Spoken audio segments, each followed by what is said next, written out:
We are back. Welcome back to Silence of the Spiritsong, a D&D Humblewood campaign. Yes, welcome back with episode 6, where we find our heroes in various locations throughout Jowa.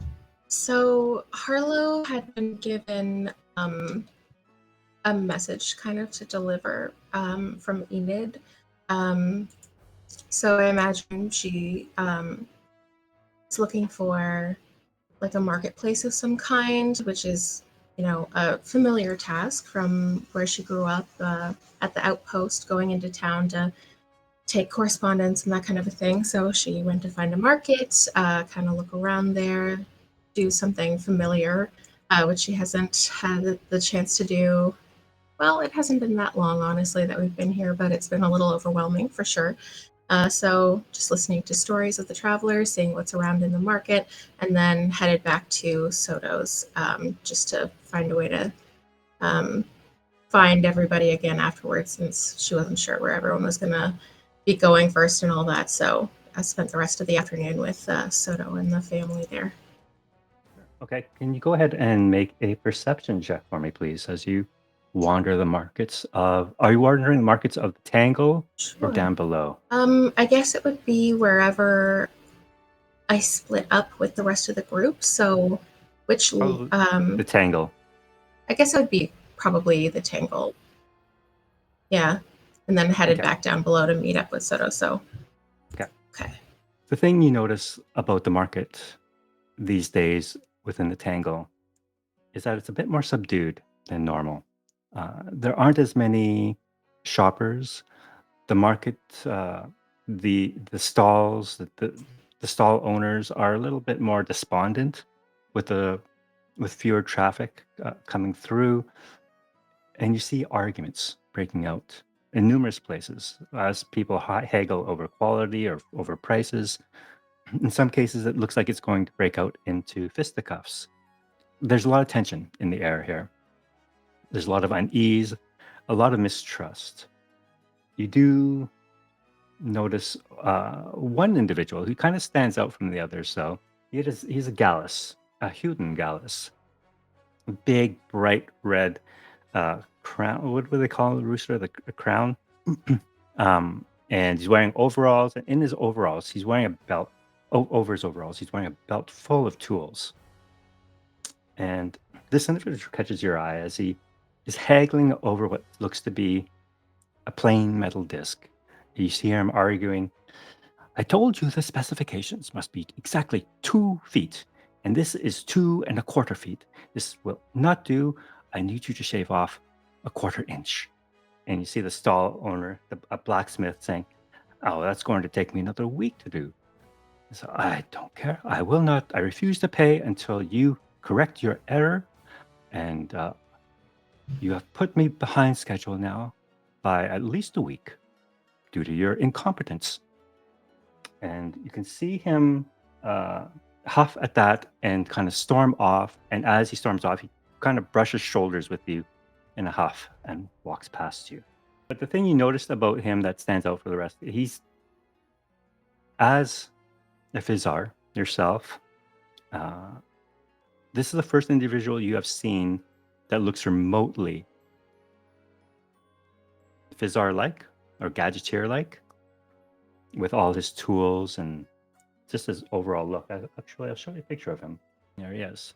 Is there anything in the market that you would like to see or do while you're here, Harlow? Aside from shopping? Whoever that guy had just been interacting with, because he looks like someone who's interested in the kind of thing that I'd be interested in. I want to kind of see what he was looking at and see if, like, does that person he was yelling at have a stall, or are there interesting gadgets nearby? Kind of look into that a little bit. So it looks like he was arguing with what looks to be a blacksmith. This blacksmith is now looking at this steel disc, maybe about 2 or 3 inches thick, and apparently 2¼ inches in diameter. It should be just 2. And he's now like looking at it. You can hear him grumbling and swearing under his breath. Academics. and their precision. This is close enough. What's he need this for anyway? And he can see him take that disc back to his grinding stone. He starts setting it up to start shaving off that quarter inch.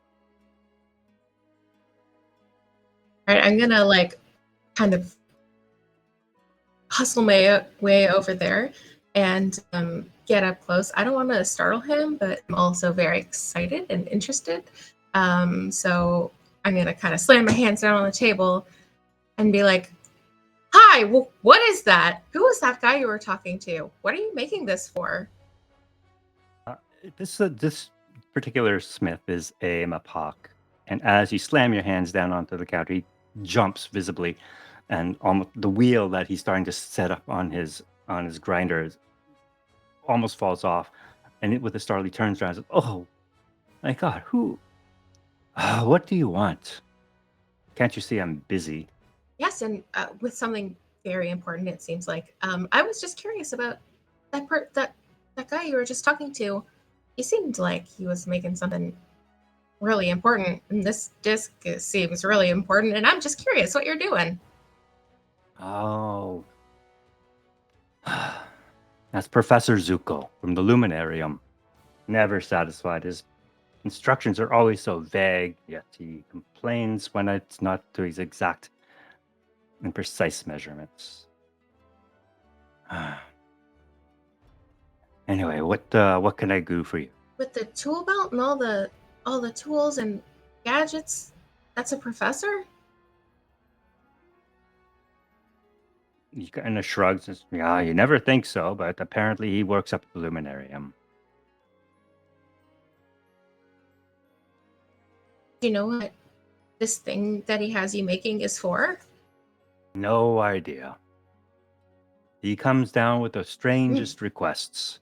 Discs of a certain diameter, rods of a certain length and thickness, plates, all sorts of all manner of things. Wow, that's that's very cool. I whenever I'm building things, I kind of have to make do with whatever I had around the outpost. I've never been able to custom order anything specific for what I'm trying to accomplish. This is very interesting. And as Oh, you thank you for are answering my speaking, questions. he's already turned his back to you, kind of readjusted the disc on the grinder, and he's saying, "Mm-hmm, yeah, mm-hmm," and he's totally ignoring you as he starts working away at the disc again. I'm gonna like just keep talking to him all about that post as I like rumble my way through all of his stuff and like look at everything around and see if there's anything interesting. It looks like this individual just works with a lot of metal. He's a metal worker. He shapes metals and different things. No, his typical fare are like small tools, shovels, uh, pickaxes, axes, that kind of thing.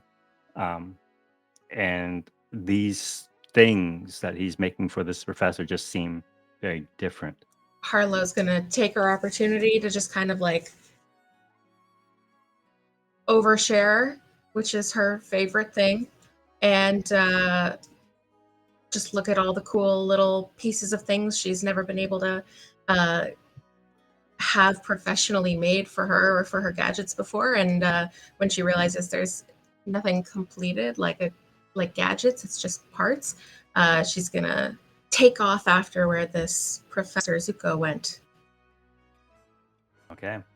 It looks like he's taking a lift um, up the Jowa tree. Would you like to follow him? I know he works at the Luminarium. Yeah, I think I will. Just see if I can catch up to him. Okay. So, would you like to take the same lift as Professor Zuko or a different one? Oh, I can catch up to him in time to take the same lift. Yes, I'd like to. I'd like to do that. Okay, yeah, you can hurry after him. Um, and do you have the fare to go up? It's just a copper. How much is?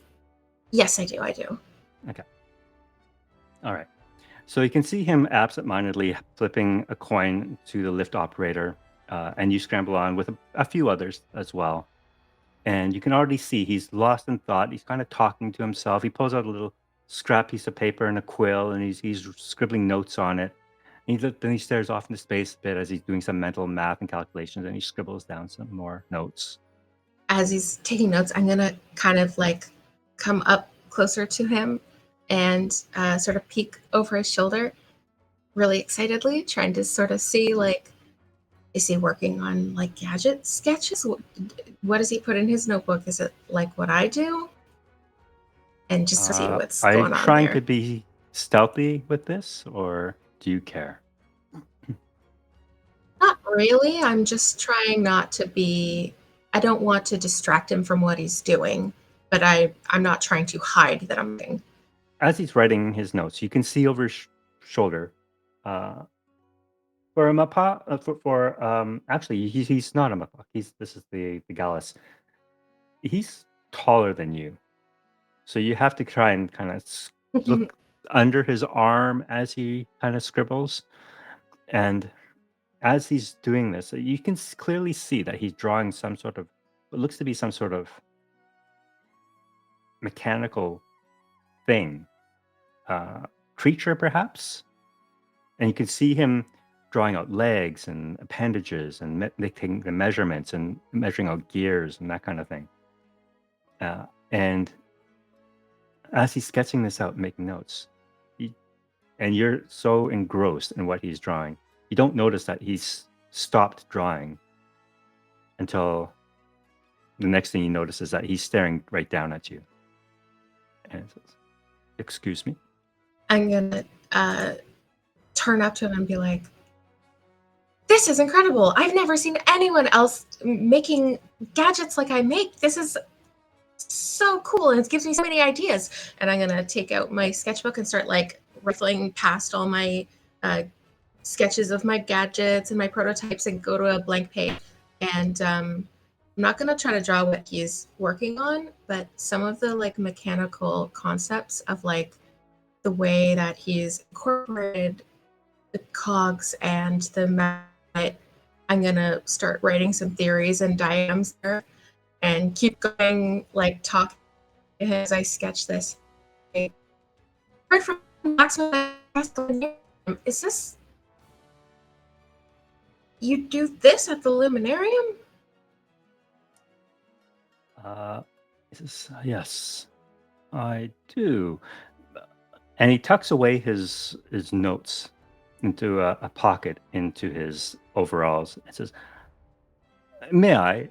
And he reaches down to see your own sketchbook. I'm gonna like sort of see that he wants to see it, and I'm gonna start flipping to some of my like prototypes and things like that, so you can see like some of my better looking diagrams and not like just the general thoughts, because I want to be, show him what's cool.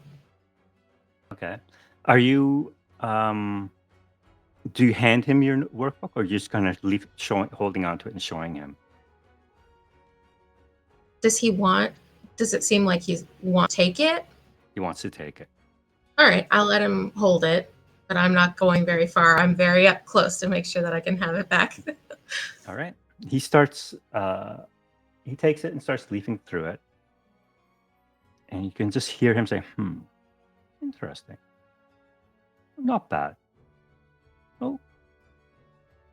What do you think of my light tether? That's my newest one. Page 74, page 74. Wait, what mistake? Where? He kind of gives you a little glance as you see page 74, and he starts flipping through your workbook to that page and says, "And what am I looking at here?" This is my lightning tether. And then I'm going to like pull it out of my back pocket, and I'm going to kind of break a little bit so that the lightning arc shows between the pieces the way that I use it. And I'm going to sort of explain the concept of it. I use it for, whatever I need. I got to stick stuff together. Since I've been here in the city, I have used it for things I have never imagined when I made it, but it's been really useful. So you're not a student at a luminarium? I was sent I was sent to Joa to go to the Luminarium, but I've never heard of you before. I don't know why. I mean, my master doesn't. He doesn't like Who is the your things I master? make. I don't think he meant for me to study them. Professor Cobras at the Sinching Outpost. Oh, you're the one.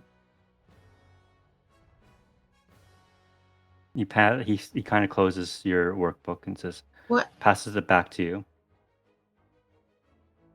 and then he kind of ignores you for the rest of the lift ride. He simply steps off the lift and says, "Follow me. Hurry now." Okay, sure. I'm just gonna like make sure I have my things gathered and just like speedily follow wherever you go. Okay. You notice that I'm not sure if you've been to the Luminarium before, but these buildings are magnificent, towering above you, glass, mainly glass-like structure, crystal of some sort. And you see many students walking in and out of these majestic buildings. However, at, at, at first it looks like he's walking towards them, and you're thinking, wow, he's got an office in these amazing buildings. But then makes a sharp left turn, another left and right, and then you realize you're kind of like tucked. He's taking you down like these darker alleys, and you can no longer see the bright crystal buildings around you. And he opens a creaky old wooden door for you. Welcome to the Gadgeteers Lab.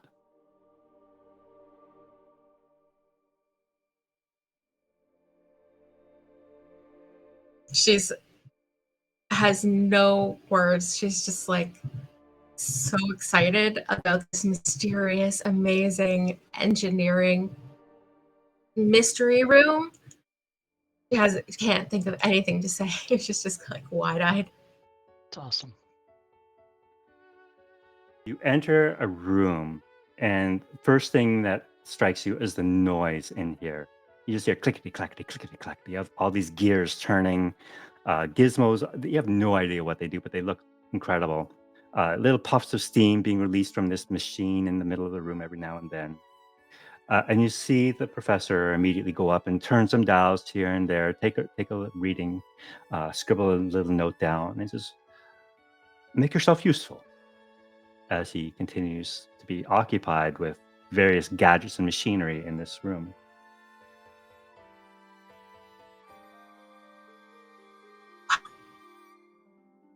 Okay.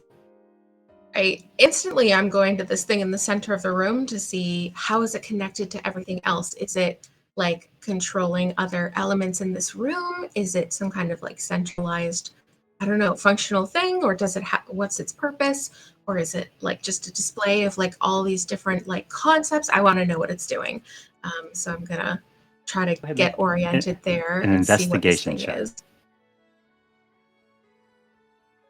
Okay.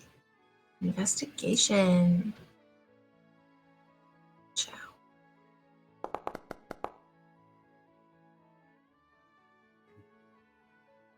All right.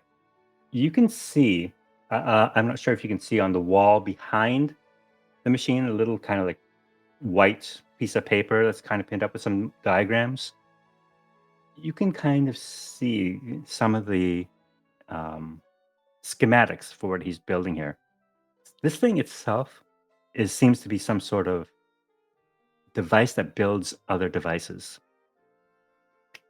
It's You can see him. He's watching you out of the corner of his eye as he pretends to be fiddling with some levers here and there. He says, "Do you like my gizmotron? It's one of a kind." Gizmotron. Yes, it is. Yes, it is one of a. Yes, it is. I love it. I love it. How long has this been here? Has it made a lot of other gizmos so far? How many different types of does it make? It has made everything that you see here. And this is what I'm working on next, as he points to what looks to be a schematic of some sort of building on the wall. Is this will be a fully automated home for those who may not have the mobility that others do. It will facilitate their movement from level to level, uh, and just simply make their lives so much easier. What do you think? This is amazing. So many people from the outpost, from the docks, sailors who, you know, or, you know, at sea, things don't go quite right, and, they don't anymore. Or, people will come to me for like little gadgets and things like that when I'm in town and ask for little things. And like, this would change so many lives. This is incredible. Make an insight check for me, please. This is like, Yeah. You can see what looks to be a smile and a little glint in his eye when you say this is. "Hmm. And what have you? What is your name again, by the way? it's Harlow. A pleasure to meet you, Harlow. There are not many within the Dreamwood who see value in any of this. It is, you would, hmm, I'm somewhat embarrassed to say this, but you would be my first pupil.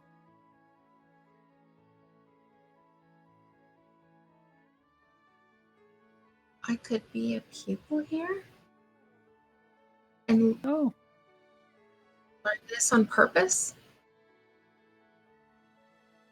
if you desire, it would require much study, a lot of hard work, late nights. I love those things. You don't have to convince me to have a good time. Um, Harlow's gonna look at my sketchbook and kind of just think back on the way my life has been, trying to like work on this stuff in my downtime and hide it, and being like discouraged is a generous word from doing it. And now here's someone with some kind of authority who knows more than me about this that I could learn from. It seems too good to be true. I guess I'm gonna think for a second, and I'm gonna look up at him and ask,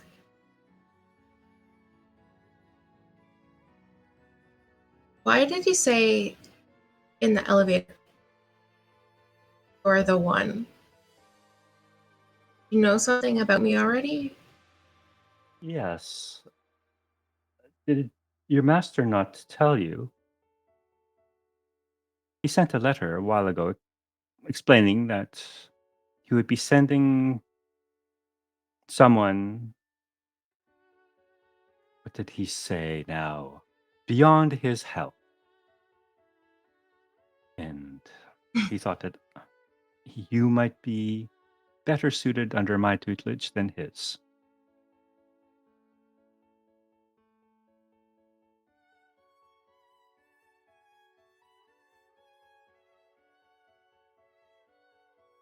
You're saying he intended for me to come here to study with you? I can show you the letter if you like. I must have it here someplace. And he starts rummaging through all sorts of paperwork. And you think it would be a miracle for him to find anything in this place. I'm gonna just like kind of hug my sketchbook up to myself while he searches, and just kind of feeling overwhelmed. I'm not paying attention anymore to all the stuff around me, and that's so incredible. He's still scrambling through his papers and says, I understand that you had a a difficult life so far. Perhaps not as rewarding or aligned with your personal interests as you would have liked. I don't know. I mean, I love the outpost. I've learned so much, and Professor Cobras has always wanted the best for me. Yes. I've been really lucky. Yes. Here it is. He finally holds up a letter that was buried under about 100 other sheets of paper and says, "Here we go. Yes. Yes. So, dear Professor Zuko, I'm sending to you my ward, Harlow. Harlow is a hard worker and full of potential, yet beyond my help. I'm hoping that you would do me the great honor of taking her under your wing and teaching her your method of mechanical magic. For it is beyond my knowledge, and I feel Harlow's potential would be far wasted if she stayed here any longer."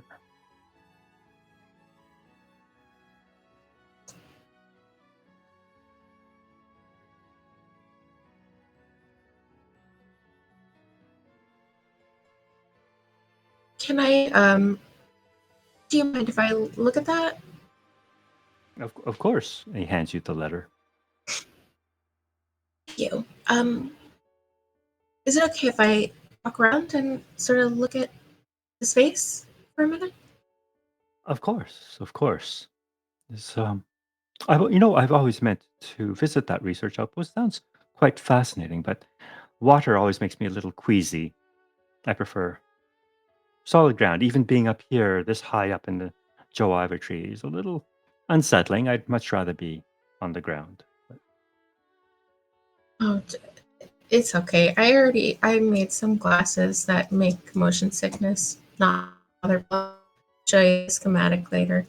I'm just gonna walk around for a minute, and she's as she says that and trails off. She's just gonna kind of like walk, just outside the workshop and kind of like take a private moment, like take a couple breaths, and look at this letter.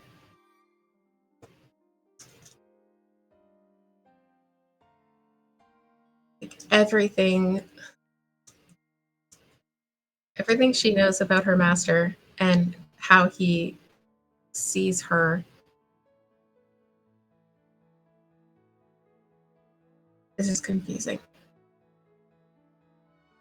I'm gonna sort of walk around the gadget workshop and try to get a hold of myself.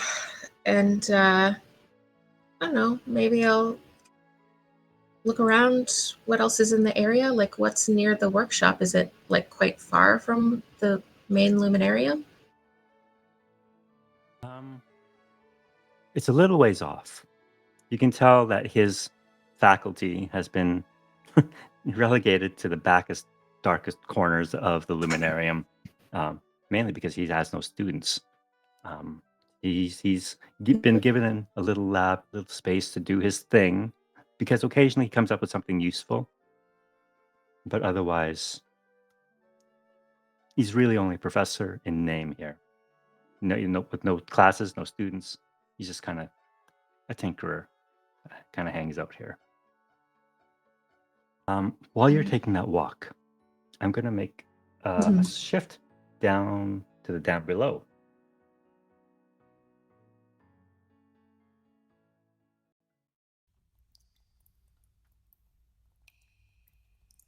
Where we see Soto and Merle.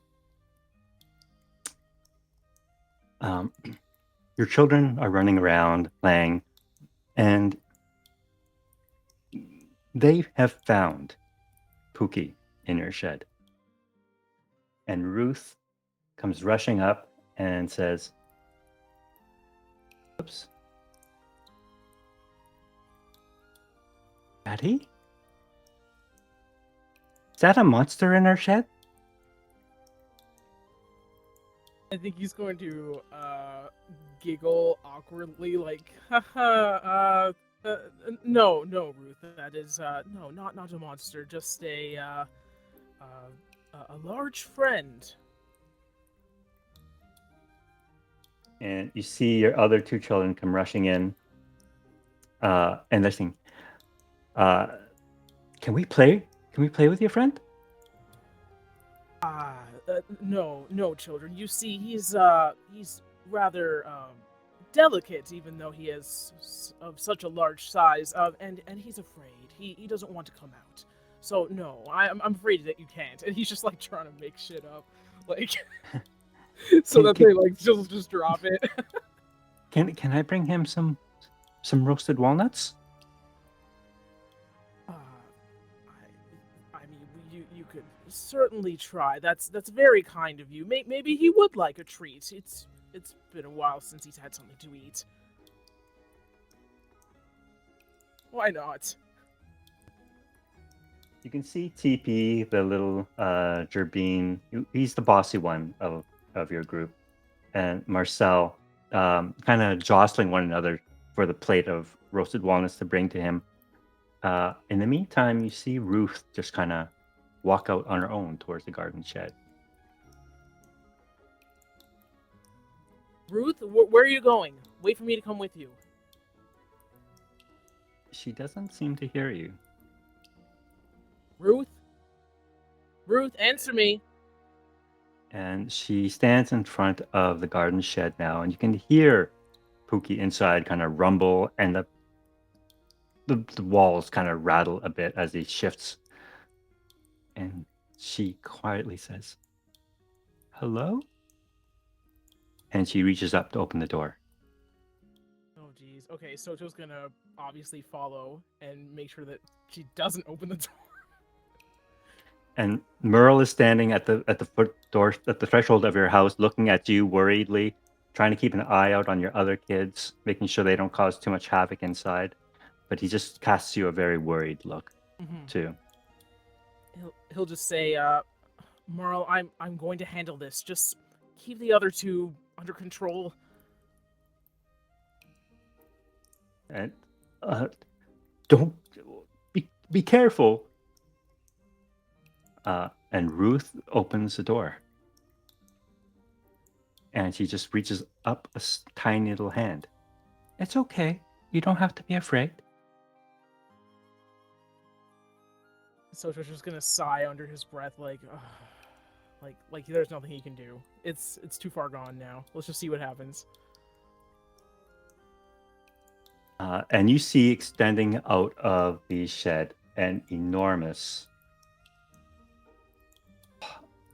paw of Pookie reaching out. And you see Ruth's tiny little hand grab just like the claw point of this massive claw, and she starts humming a song. And does Soto recognize the song from perhaps another time?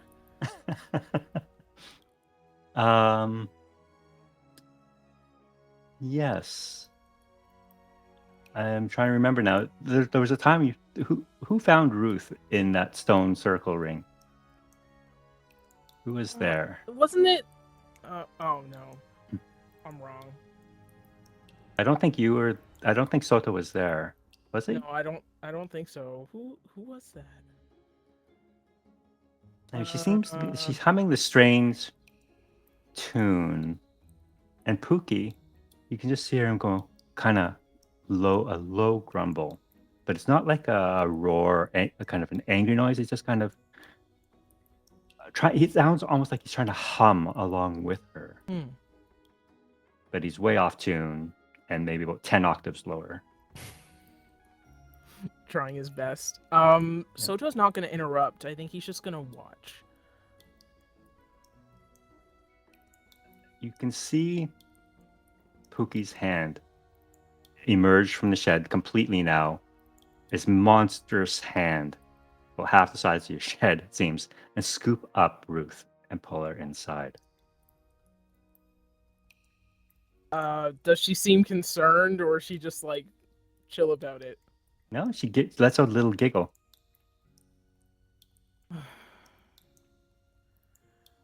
Ruth? She calls out from inside the shed, "I'm okay, Daddy." Are you sure? Yep.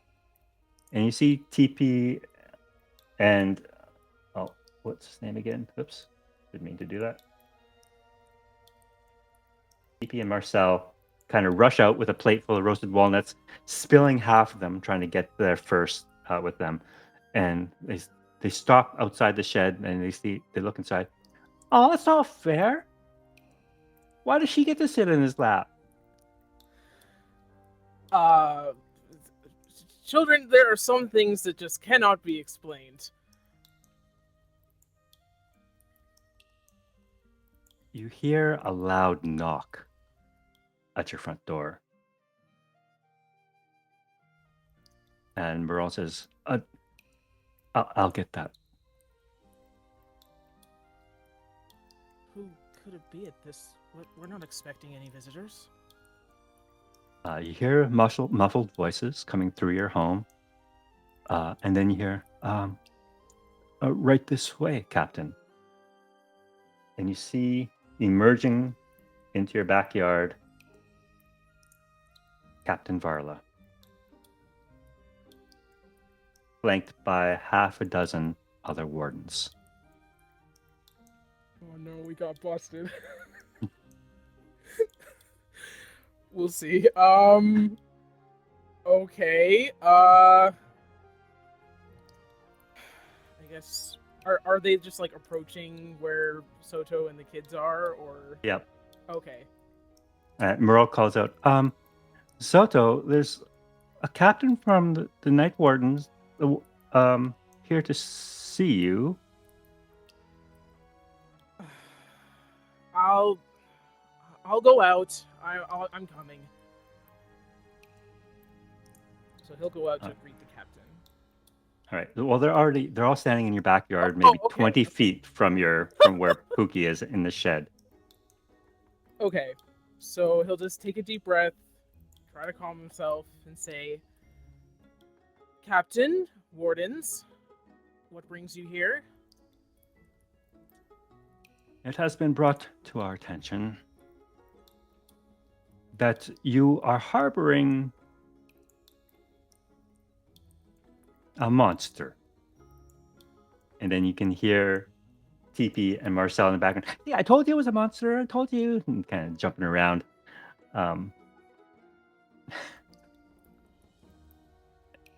Captain, such rumors. Who is spreading this information?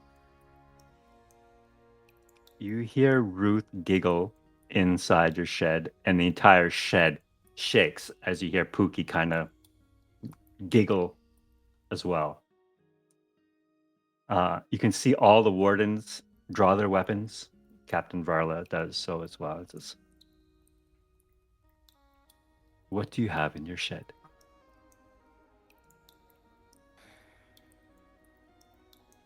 Well, I know for certain that it does not match the description of what you would call a monster, if that's what you're the most concerned about. To prove it, my own daughter is in there right now as we speak. You can see the wardens look a little confused. And you see Ruth emerging from your shed. And she says, "Come, it's okay." And you see Pookie slowly emerge with his enormous head first as he looks out. And you can see the wardens all like looking at each other. What the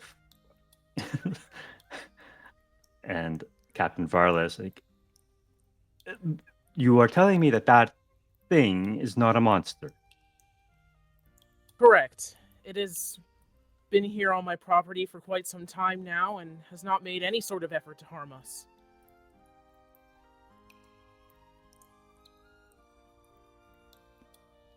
It's your pet, then? As I explained to my own children, I call him a large friend. And you can see Marcel hopping up and down. Can he be our pet? Can we keep him? Can we keep him? Children, having a pet is quite a large responsibility. Are you sure you're up for the task? Merle says, I'll bring the children inside. Please take care of this. I will. And just please try to get their minds off the pet idea. I really don't think they're old enough for that yet. And all you hear them saying, TP and Merle says, I saw him first. He's my pet. No, mine. And as Ruth is leaving, you can see Pookie just kind of reaching out for her. And she's saying, it's okay. It's okay. And she walks past you and says, he's very scared. Can you speak with it, Ruth? Did it say anything to you? Yeah? You mean you don't understand them? Well, we tried. It didn't work out so well. No. All that we know is he wants to go home. She turns back to him and starts humming again. And a look of sadness crosses Pookie's face, and you swear like a tear starts forming in his eye.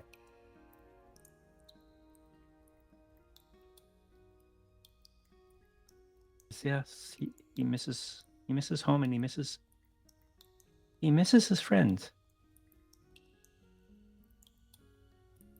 Yes, he's been separated from his friend for quite a long time, but we're going to try and fix that.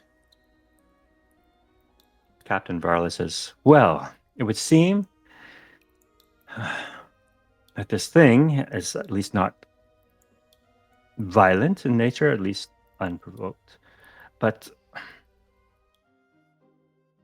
your presence has been requested. Along with that.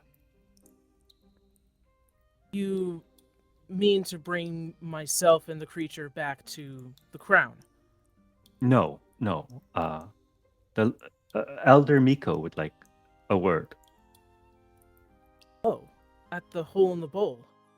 No, at the library within the hole in the bowl. I assume you mean to take me right now. Yes, you and your companions, the other chosen. Are they here? They were, but they set out. I don't know where they are at the present moment. Very well. We have wardens throughout Choa. We'll find them. Do I have your assurances that thing will not cause any harm or destruction? Yes, I can confirm without the shadow of a doubt. I wouldn't let my children near it otherwise. Very well. It is your responsibility. Any damage incurred by that thing will be billed to you. I think it's evident that we've been handling the situation. Rest assured it won't cause any further issue. Very well.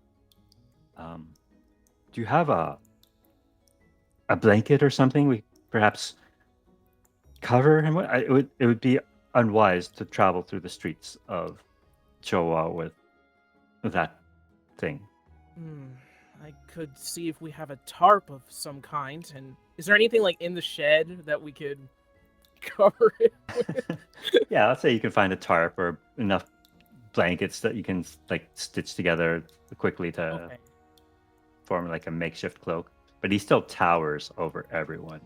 Captain, are you sure this is not going to cause any sort of commotion amongst the public? It does look rather strange. I'm sure it will, but I have my orders. I was unaware of the size of your monster. I thought we both agreed that it was not a monster. What shall I call it then? Hmm. You can hear Ruth say, "His name is Pookie." Then Pookie it shall be. Captain Frost, I refuse to call that thing Pookie.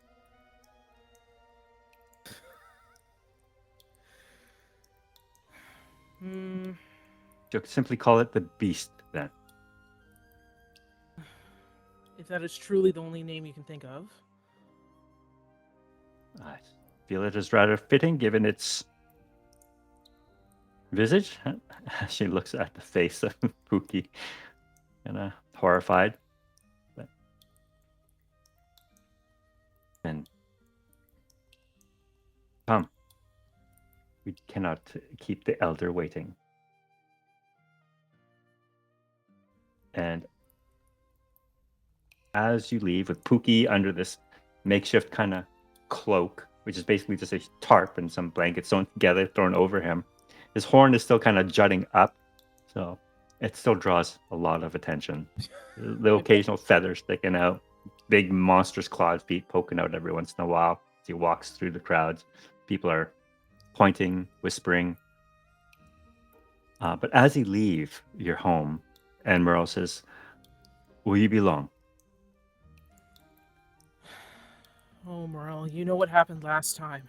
I can't make any promises.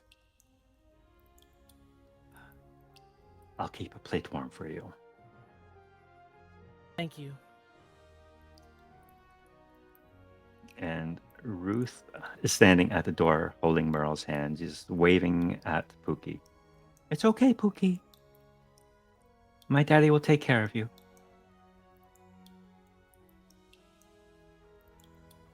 I'll make sure he finds his way, Ruth. Pookie just makes this, the sound Wookiees make when they're kind of sad. Yeah. Yeah. And you all make the long journey back up to the Tangle, drawing a lot of attention along the way. Yeah.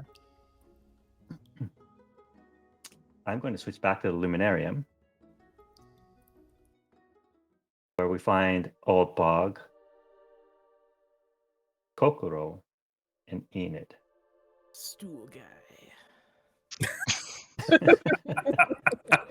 Steel guy, exactly. Guy.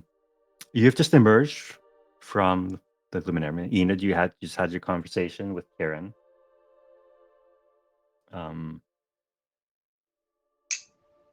Where were you planning on going? Anywhere but here. So you're trying to find a lift back down to the Tangle then? Just trying to get as far away from this place as possible. Right. And just a reminder, you will get all that documentation as soon as possible. Kieran didn't have it on hand, the maps and whatnot, but they said they would send it to you at the Copper Bat, like post haste, like as soon as possible. But you do have in your possession the lineages that they were instructed to falsify for you. So the ones that I have are the real ones, or the real ones? The real ones.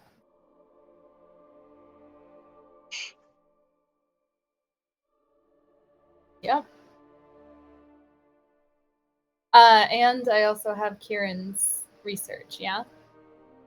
Yes, you do. And you have Silverberry's tome. Lots of reading.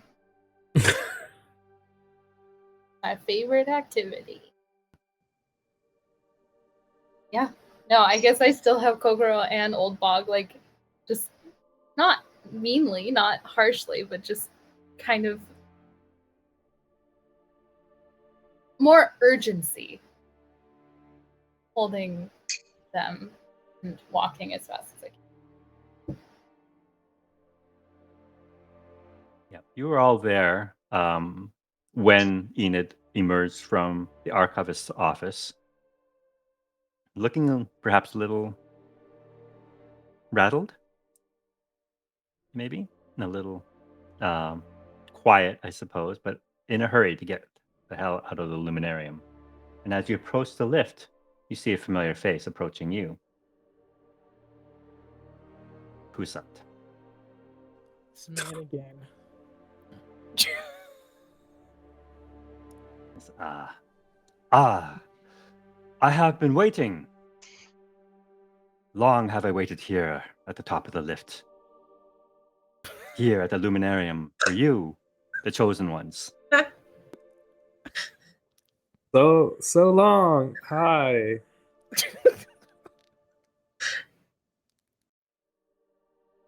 Hail. And well met. Met once more. Oh, there it is. Okay. I have been charged once again to escort you, the chosen ones, to the elders. And I shall not fail in my mission this time. Wouldn't be the first time. That was a lapse in my judgment. I let pride get the better of me. It will not happen again. There's only 3 of you?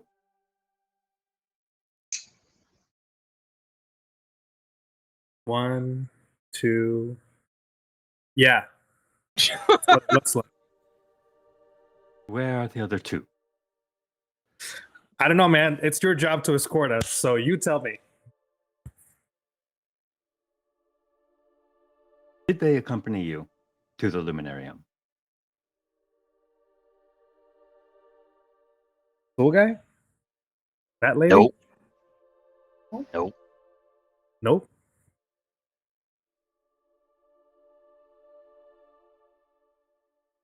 Very well. We shall wait.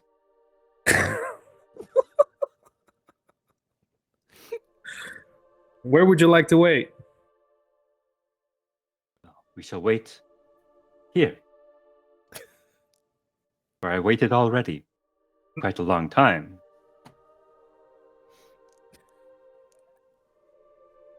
I'm sure they will arrive sometime. Sometime. You just covered your bases there, bud.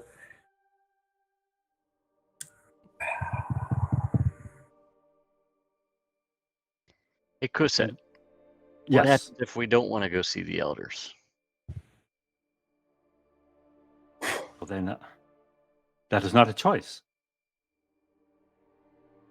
Well, you But see, then- Kuset, I always got a choice. No, those have been my orders, and the orders must be followed. Well, your orders might not be my orders.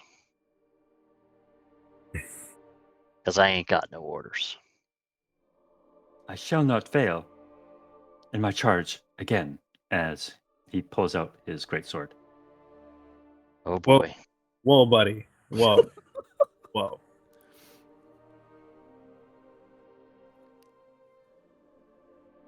Why? With the sword. Where's that going to get you? Harlow, this is probably when you are wandering around outside the workshop. You kind of see this conversation happening. You see Kusat holding his greatsword in front of him, talking to your friends.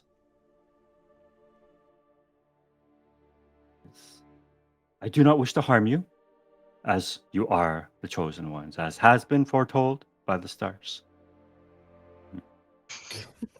But I have my orders, and I shall not fail again.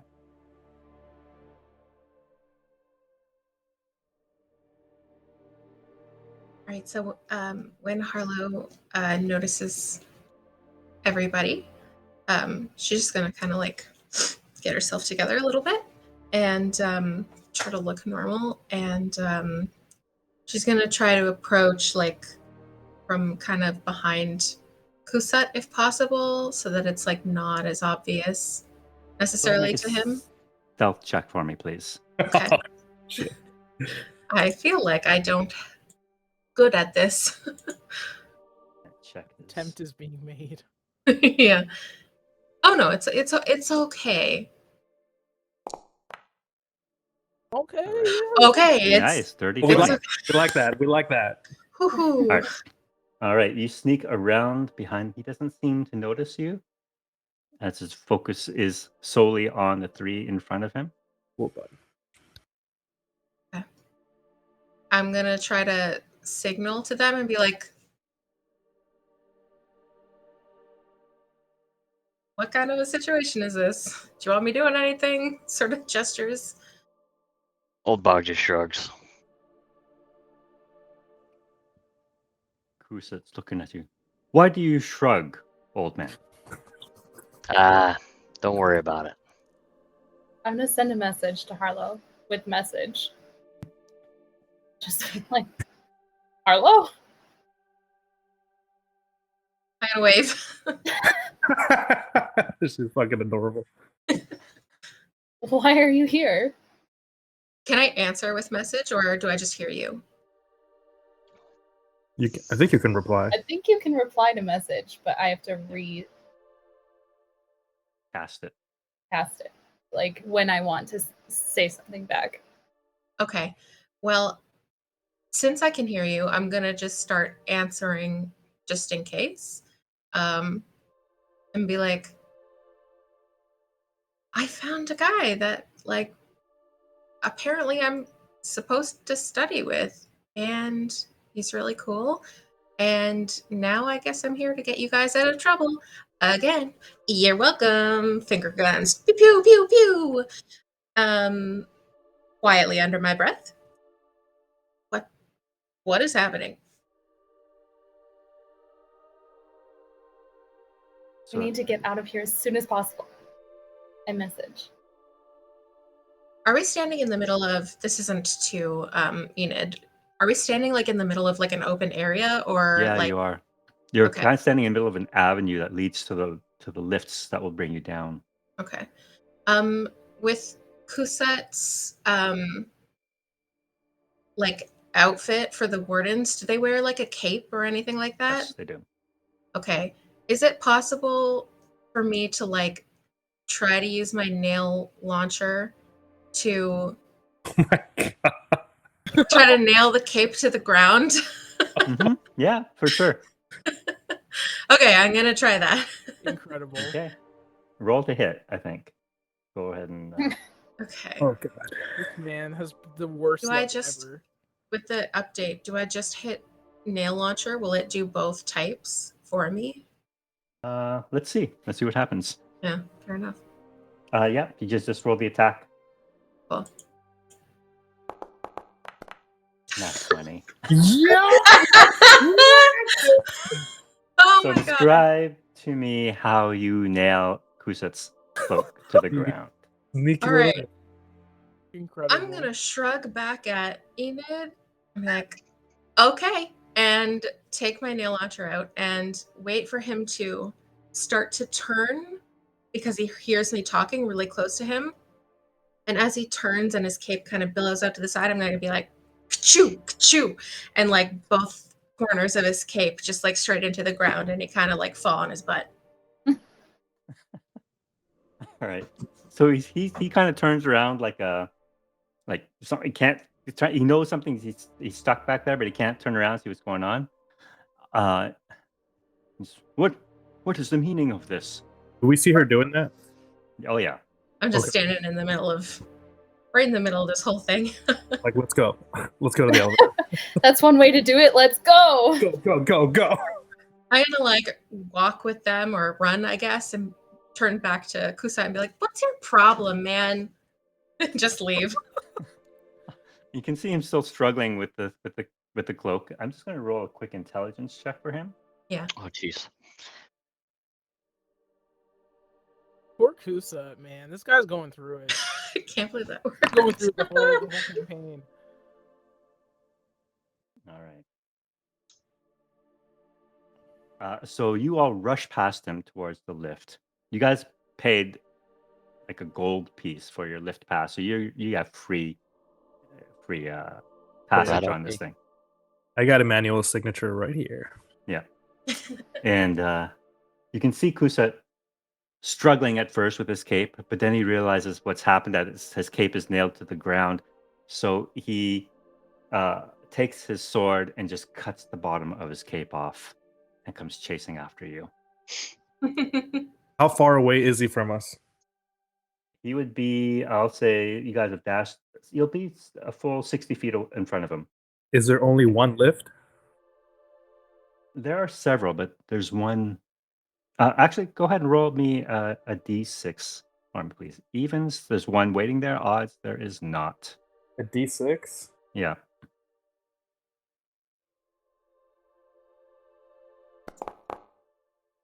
Odds, there's no lift at the station just yet. So what would you guys like to do? He's chasing after you guys. You guys run to the lift. There's And an the lift operator isn't saying, there?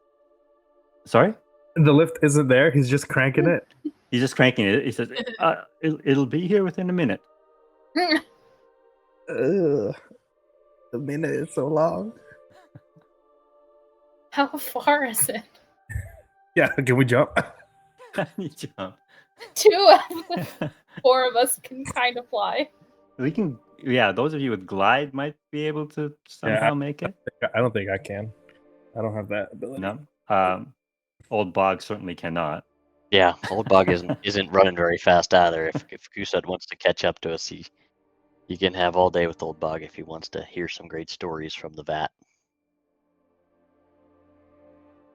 I mean, All right. is there any other lifts, or this is just there's only one? This is the only There's way. only down? one. Up. This is the only one. This is the lift station for Luminarium. This is it. Bullshit. I don't think I have.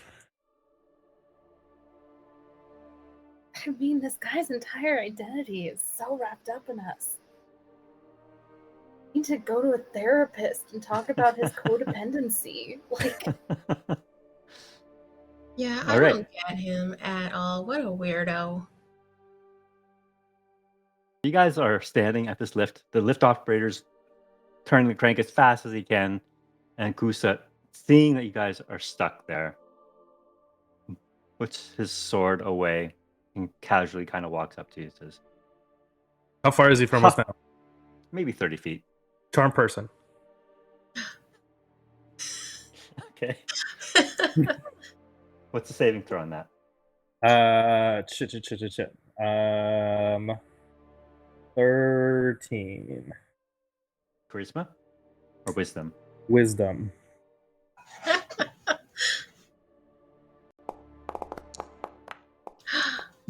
He makes it. Unfortunate. Oh,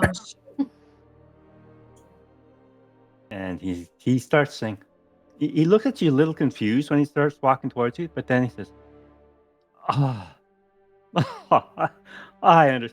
Very funny joke. Very funny. I know, right? Oh, I just missed you so much, man. Oh, so funny. Where did you think you were going to go without me? Where did we think we were? anywhere we want. Why do you keep chasing us? It's really annoying, man. Just let us do stuff. We're people. You are the chosen ones, and as has been foretold by the stars, and it is my duty to protect you and escort you. Okay, well, it kind of seems like you're not going to let us do stuff that we want to do, which is pretty lame because you're one person and we're more than one person. So, we could maybe vote, but I think you'd lose. Just a guess. Yeah, let's vote. I like Come on. that idea, Harlow. That's great. You can come with us if you want, Kusa, but you have one say out of, 6? Can you make a persuasion check for me, please? Oh, God. Okay. Can I give her advantage by helping her? How would you like to help her? Just like that. I'm just supporting her. I'm like, okay, we're voting yay or nay. Yay or All right, nay. go ahead. Roll with advantage. Okay. Kusat, man. You guys are such bullies. He puts himself in this situation. Somebody asked him to come up here. Oh, that is lucky. All right. This is true. I cannot outvote you.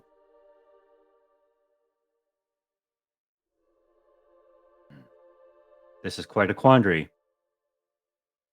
My orders versus your vote.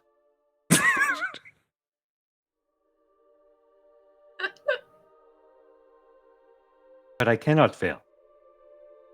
You haven't Why? failed. You haven't failed. Nothing has happened yet. Or if I fail again, I will be kicked out of the Oh, order. now, Kusit, don't talk nonsense. We don't want that. I take out my my instrument and start playing like a really like melancholy song as he my Jamison as he just Oh, talks to God. himself about his Go sad. World's Go ahead and make tiniest a fire. performance check.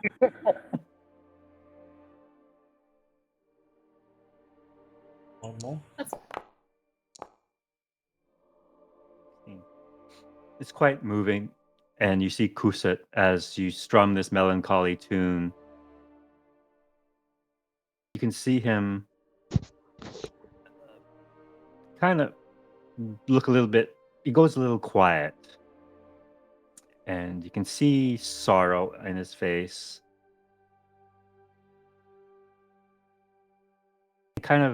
There's another odd expression on his face, like disappointment, but not in anyone else, but more in himself.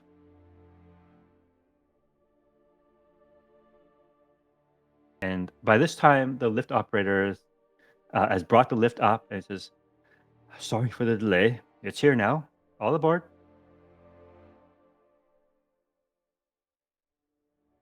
So Kusat steps on board the lift and says, "I cannot force you. I will not harm the chosen ones, as has been foretold by the stars. It's a funny But thing I about the ask." stars, Kusat. Sometimes they're wrong.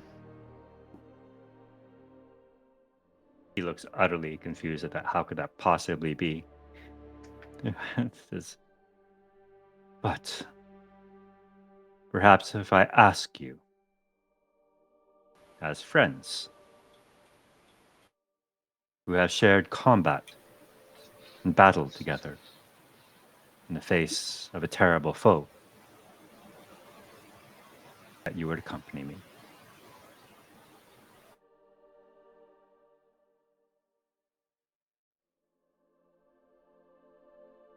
I Well- gotta say, that was more convincing than the first thing that you did. Yeah. Could have just started with that, man.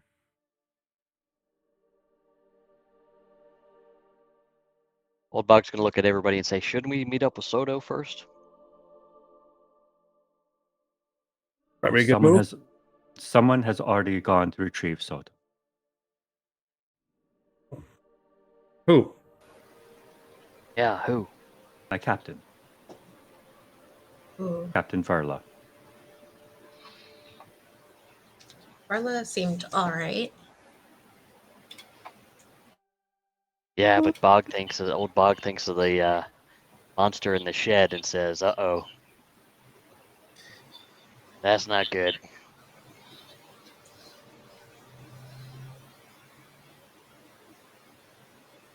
So the lift operator saying, "I'm sorry, folks. Are you going to go on or not?"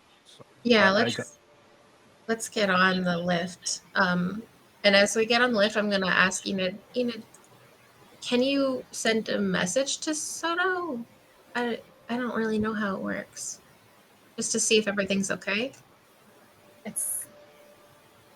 I mean, no way to know if Soto is close enough. I can only reach out so far. Oh, okay. Never hurts to try. The range is, I think, is 30 feet 30 or feet. 60. 30 Yeah. feet. Oh. Yeah. Well, Harlan. Unless Soto was like 30 feet below us, just like standing Not there. yet. Magic. Not yet. Not quite. Can you all make a perception check? Soto as well, please. Does that include me or no? Yes, it does. Oh, okay. Fine then. You said perception? Yep. Okay. Nat 20. Because I got a 4. Me too. All right. Old Bog. Yep. You catch something, a scent in the air. At first, you're not quite sure what it is, but then you take a deeper breath and it's unmistakable. It is a scent of fire. Ooh. Uh-oh. Smoke being carried on the wind. Can I tell what direction it's coming from? The nat 20 from where you are, it would be coming somewhere northish of the Jowar tree. That's roughly the direction of Shady Grove. Oh. Oh, crap. Oh no. I'll look off into the distance. I'll kind of go to the edge of a branch of the tree and sort of look off into the distance. Make I'll a sort of just perception check for me, please. turn my back on Soto and the gang. Follow the scent.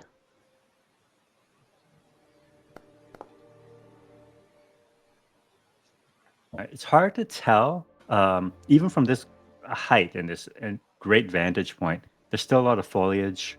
It is still like late afternoon. There's no real sign of like fire anywhere that you can see just now. And there's a mist rising in the evening light, so you can't tell if it's smoke or mist. You just kind of get that sense that they're that feeling that forest animals get when they smell smoke. Mm-hmm. All right, I'll just sort of quelch any sort of bad thoughts and not think the worst and head back to the lift. All right. You guys are taken down, and based on Kusat's directions, you go slightly below the hole in the bowl to a different entrance. Same levelish, but different entrance. And he escorts you here. There's a platform with stairs leading down into a little library. And you see at the bottom there, you see Soto and Pookie with Captain Varla. And the rest of you join and kind of sitting next to a pile of books. You see an old Strig dressed in elder warden robes, gold trimmed. He looks up. Thank you so much for coming on such short notice. I am Elder Miko, and I desire to speak with you. It has been brought to my attention that you have met with Elder Lily. Is this true? Elders don't usually know the business of other elders, or how does that work? Well, we each have our respective areas of responsibility and expertise. We convene when it is necessary for tribunals or decisions that impact the hole in the bowl and the spiritual community at large. But otherwise, we have great independence. That's kind of what Elder Lily said. I mean, we came here just to kind of originally like let everyone know where Kusat went because we met up with him, and when we got here, everyone told us that Elder Lily was the only elder who was here at the time. By the way, Kusat and Captain Varla have left. It's just the five of you in this room with Elder Miko. And he says, Then you are aware. Aware of what? That the heart knot has been broken. What? Wait.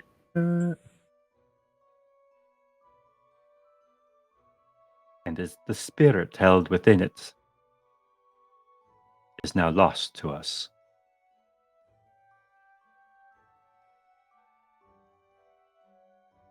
Sorry, can you? That's a slightly different wording than I heard. I thought it was that someone broke in and stole the heart knot. You're saying now the heart knot is broken and the spirit is out? Indeed. Someone broke the wards, protecting the heart knot, removed it from its sacred protections, destroyed it, and released the spirit trapped within. Uh,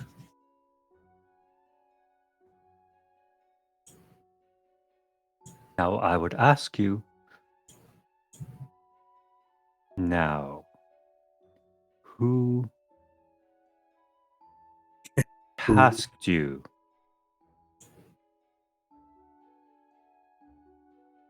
to come here? How are you all involved? Ha! Those are some good questions. If you know the answer, you can tell me. while we're talking with Elder Miko, is there like a little table area or like a flat surface somewhere with a chair in this office? Yep. I'm gonna kind of like just go sit over there, and in my sketchbook, I'm gonna start sketching the engineering workshop from the Luminarium and kind of be focused on that and just sort of half listening to what's going on actually. Okay.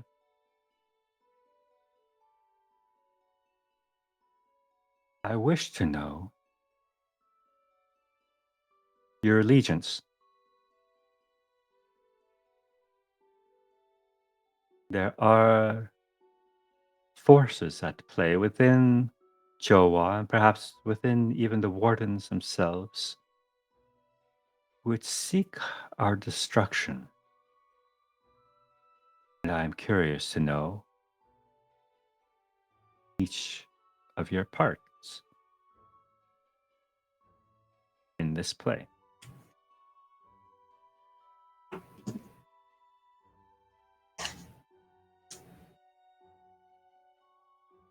I believe, Amigo, that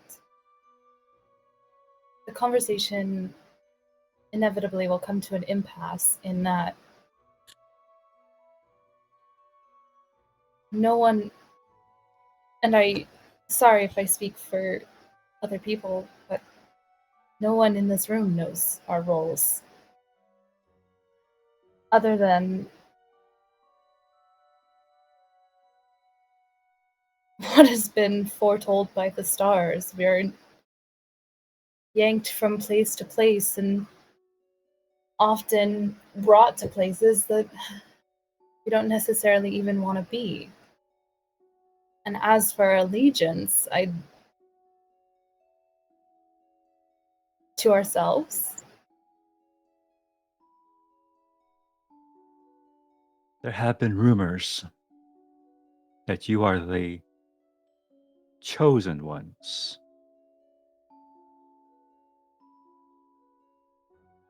Chosen for what? Let's bring Kusat in.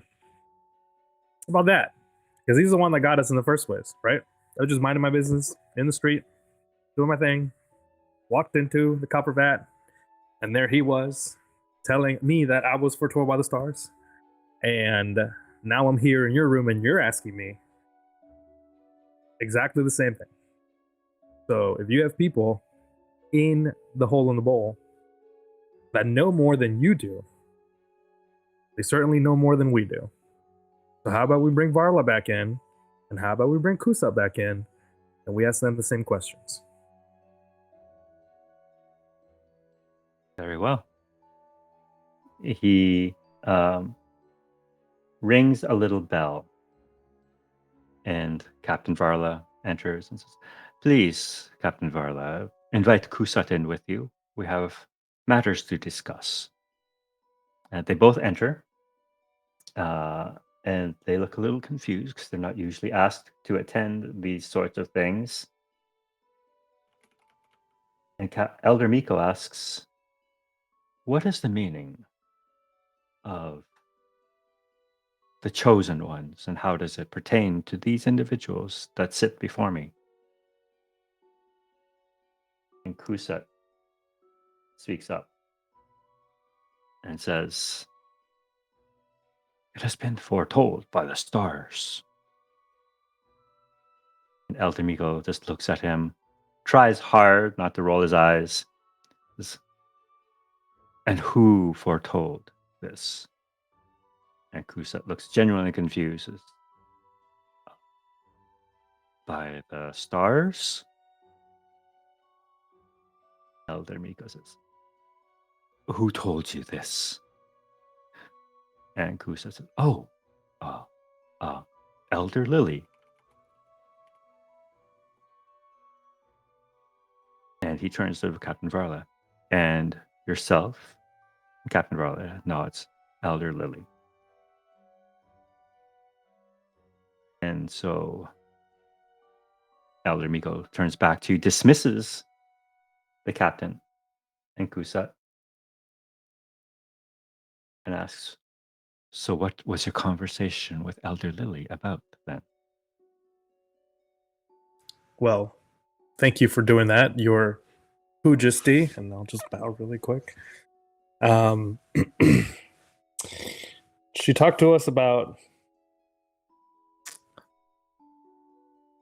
ancestry, and we had no idea what she was talking about. And she told us that there were records, and we have no idea where those records are, who to even ask for. Oh yeah, no, I think, didn't she put in for records to be brought? She did put in Yeah. a request. Yeah. She said they'd be ready by tomorrow. I'm gonna, like, when I hear you say like ancestry records, I'm gonna pay attention and be like, yeah, she said that tomorrow we could come back and get to see like our genealogies and stuff. Because I don't know what you guys were up to, and I'm still excited about that. Well, Elder Miko continues, "I'm afraid to say that will not happen, because Elder Lily is dead."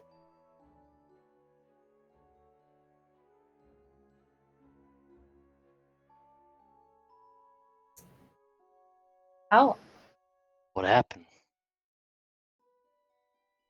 That is still under investigation. Murdered. So I'm curious to know who could have murdered her. And the way he looks at you, he clearly, you don't even need an insight check to realize he considers you all suspects.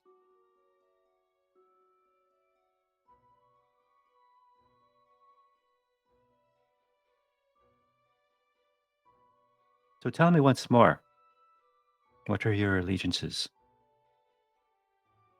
And you can see him just raise his hand a little bit, mutter some words in some strange language, and you can see what looks like a shower of golden light kind of fall from the ceiling, enveloping all of you.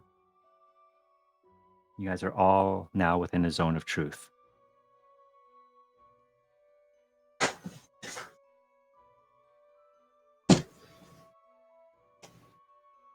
Tell me,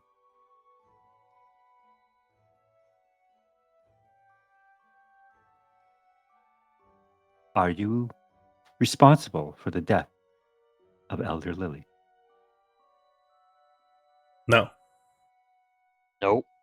I did not kill anybody.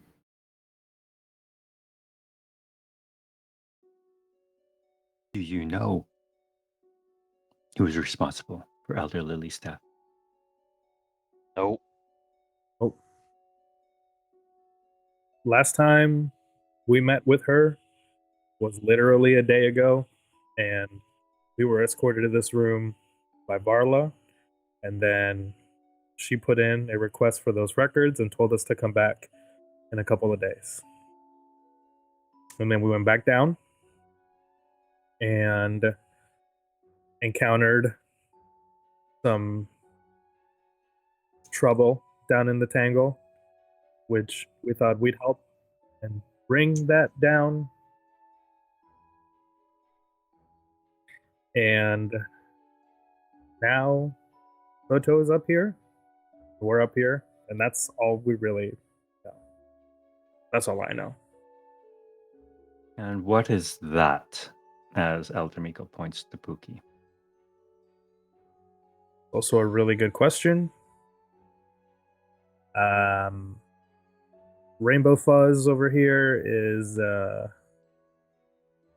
honestly I have no idea. Heck, we just found that thing in an alley. How are we supposed to know?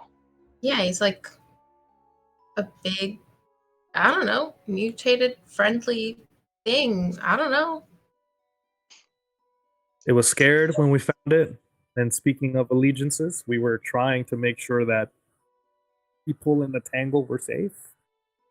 So we tried to work with it and befriend it to sorts. And that's all we know. Are you responsible for the silence of the Spiritsong?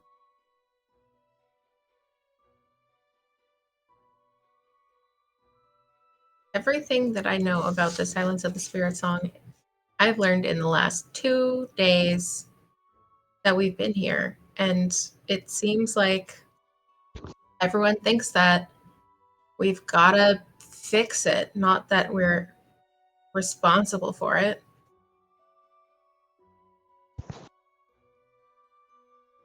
And do you wish to restore the Spiritsong?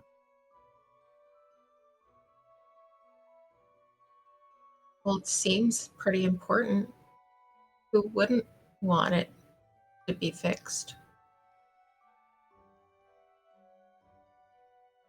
I require a definite yes or no from each of you. Do you wish the Spiritsong to be restored? Yeah.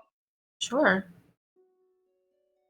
I think the Spiritsong took a lot from people. And this Joa hasn't been the same since. So honestly, I think if you'd ask any citizen of the Joa tree if they'd want to do that, I think the answer would be yeah. So yeah.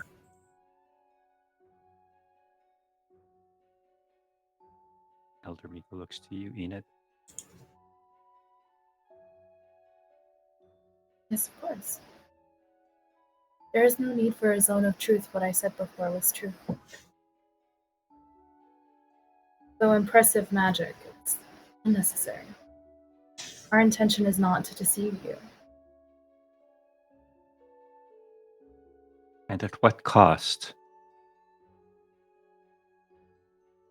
To restore Would the to restore the Spiritsong? Would you do anything and everything required to restore it?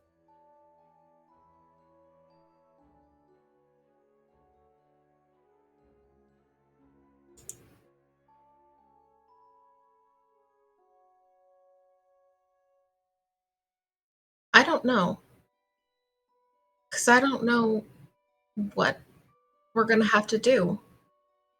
But if we're chosen, then there's a reason for that. And we must, whatever it is that we're going to do, make the choices that lead to whatever outcome is foretold by the stars, right?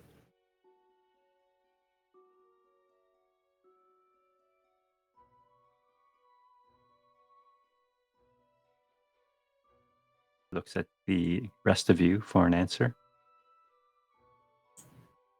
I'm in the same boat, man.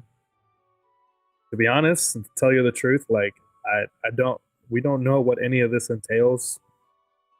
Like, I'm sure we give it our best shot, but can't tell you. Like,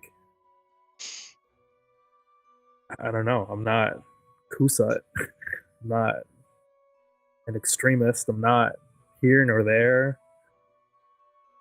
I want to help, but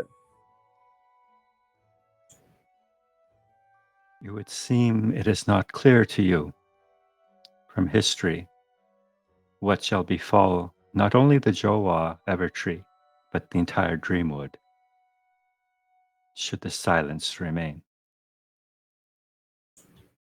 so man, that's a lot of pressure. What's everybody else doing? What are the elders doing? What is everybody else in the Dreamwood trying to do to like help out with this? We look for champions. Those who can do what no other can or is willing to do, because it must be done. What do you mean? You look for Hands? I thought your whole thing was you look for the people who were foretold because of their genealogy or whatever. That's what Elder Lily told us. That you've been following our family trees for like 1,000 years, and you're looking for the descendants of the whatever. Well, we do keep meticulous records of genealogy, but I am not aware of any such notion of chosen ones or stars aligning. You're not aware of it? Since we got here, freaking every other person that I met has been like, foretold by the stars. You were foretold. Here's the prophecy. You were picked by the blah blah blah. Here's your ancestors, and you're the other. You're one of the other elders, and you've never even heard of it. What is going on here? This place is a mess. It would seem that you have been manipulated. By who? By those who told you that you were chosen. Kusat, Varla, Elder Lily. Well, Kusat and Captain Varla are merely following orders from someone else. And if that was if that was Elder Lily, well, she's dead.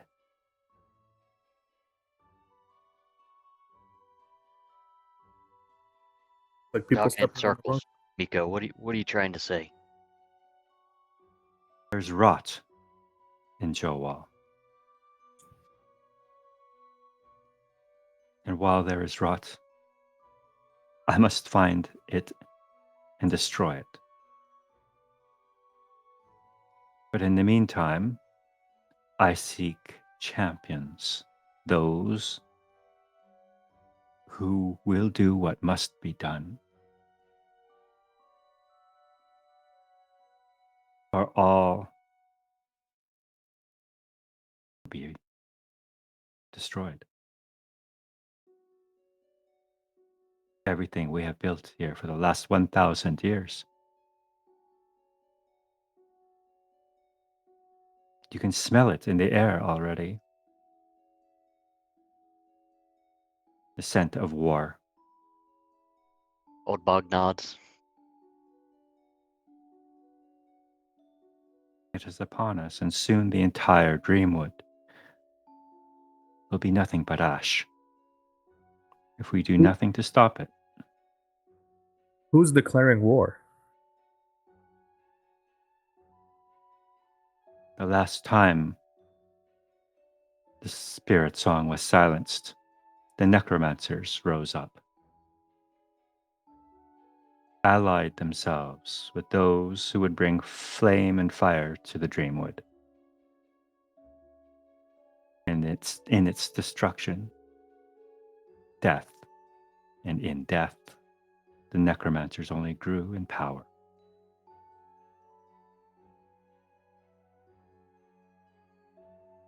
So that is what is at stake here.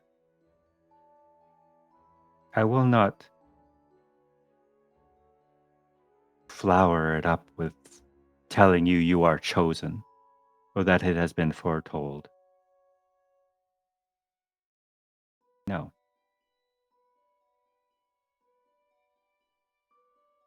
We are fighting for our very existence.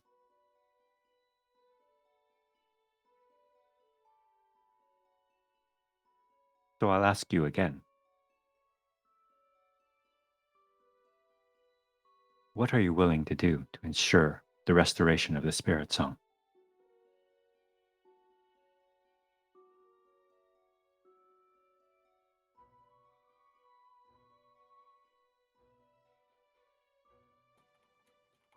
Elder Miko, you're the first person who's asked. And I think you're quite astute in your observation of who told us where to be. That's exactly the question. We don't know who. And this is the first time that someone has asked for our allegiance. It's appreciated.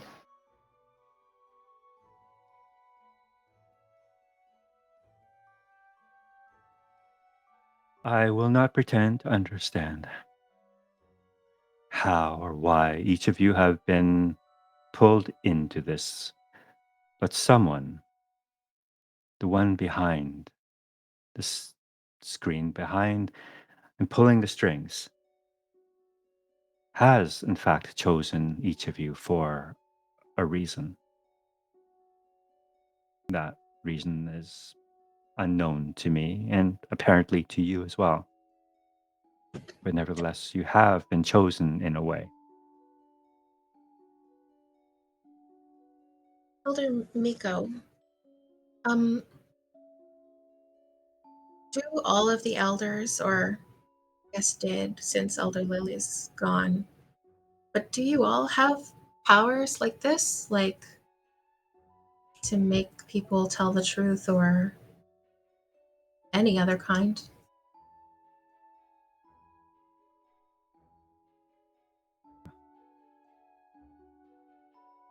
We are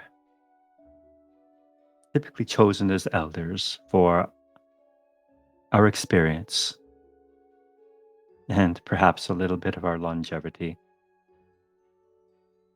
We each have our specialties and our own ways of bringing light and harmony to the Dreamwood and Jowa. Mine is to seek truth, no matter how hard that truth might be. What was Elder Lily's? Comfort.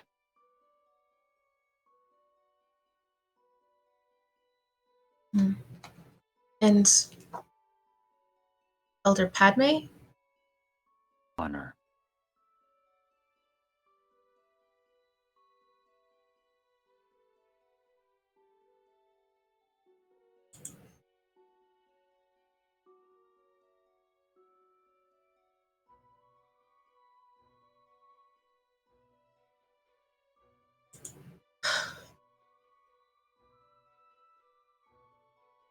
So you have yet to answer my question.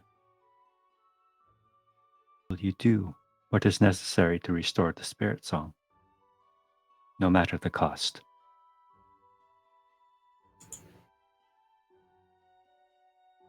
No. Costs matter. The reason to restore the Spiritsong is because it is more valuable than the costs of it for everyone.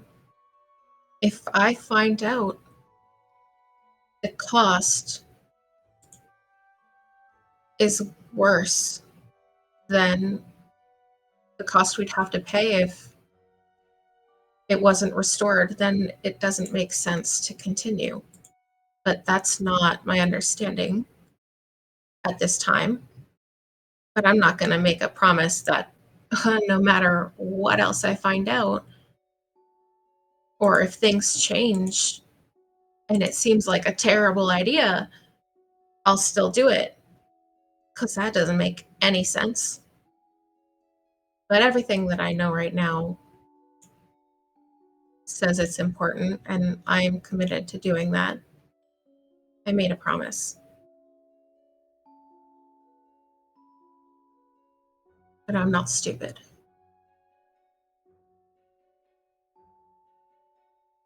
He smiles a little when you say that. Yes, of course, my child. But if we are all dead, what does any of that matter? Well, we're not dead yet. And I'm sure we'll try our best.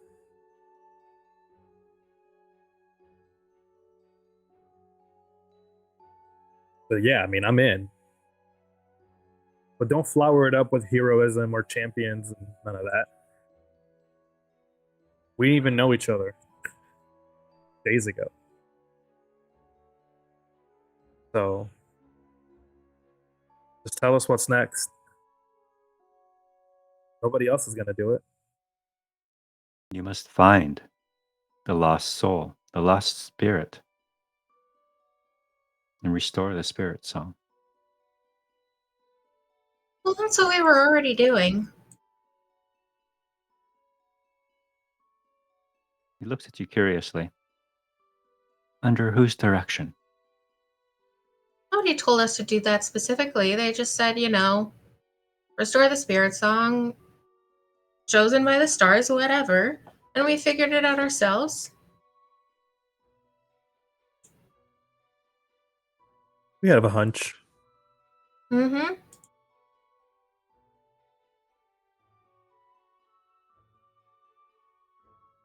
And where will you stay? Professor Miko, or Elder Miko, my apologies.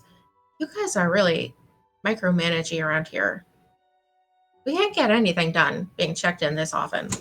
Oh my god. This is the first time I've spoken with you. I am simply trying to understand who you are, why you're here.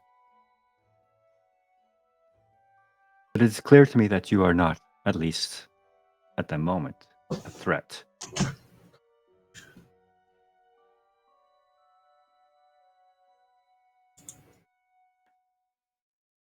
I must deliberate on this. Where may I find you should I need to reach out to you again? You could Old send bug- a old letter bug- to. Old Bug chuckles when he says that. That's a 'Cause Old good. Bug's not hard to find. My Professor Zuko, at the Gadgeteer Workshop at the Luminarium if you need to get a hold of me. He looks at you. You're affiliated with the Luminarium. Now I am.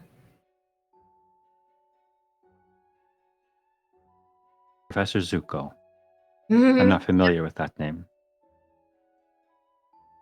You say you're not familiar? No. Well, you should be. He's a genius. Sure. Who's Professor Zuko, Harlow? He's the one Professor Cobra sent me to learn under. I just met him at the Luminarium, and he said I was going to be a student, and I got to show him all my. I'm getting off track. You can send a letter to Professor Zuko, and he'll get a hold of me. I can check my mailbox there because I'm a student now. We were just at the Luminarium.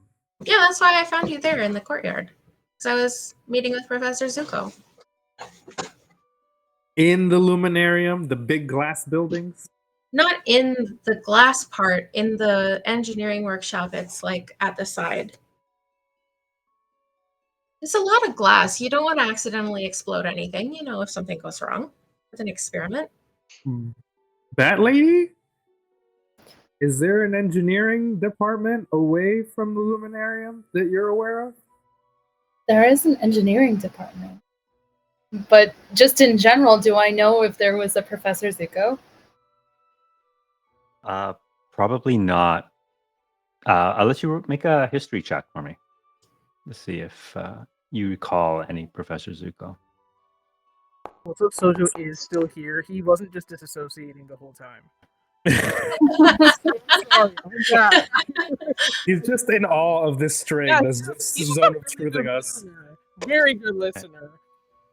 He's no idea who this Professor Zuko is.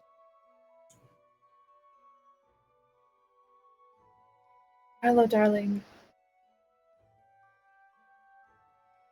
I don't have the time or resources at the current moment.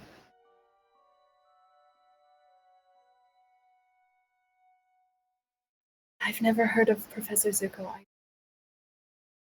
Well, I have a letter from Professor Cobras to Professor Zuko saying that he intended to send me to be instructed under him. So, I mean, Did Professor Zuko give you that letter? give is a generous word. More like I took it, kinda, and then ran off. And then I said I was coming back, but then I met up with you guys, and you seemed like you were in trouble. And then the whole thing with Kusat, and then we got here. People keep like half abducting us.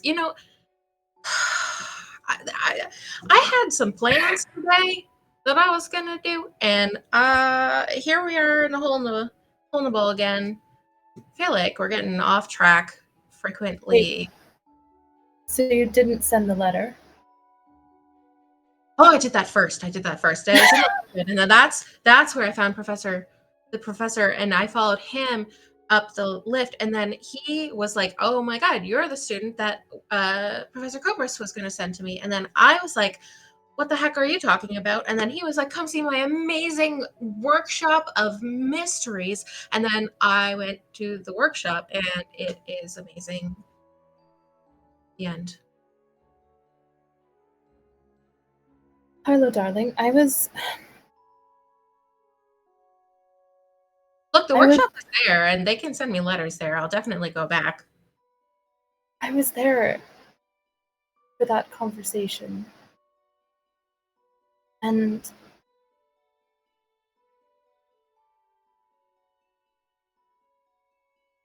the professor did not seem in support of your very talented creations. This is giving warrant for more research. You understand, I'm not trying to hurt you, right? Yes, that's fine. I think you're just confused. I'll show you next time we go up. I don't think there will be a next time.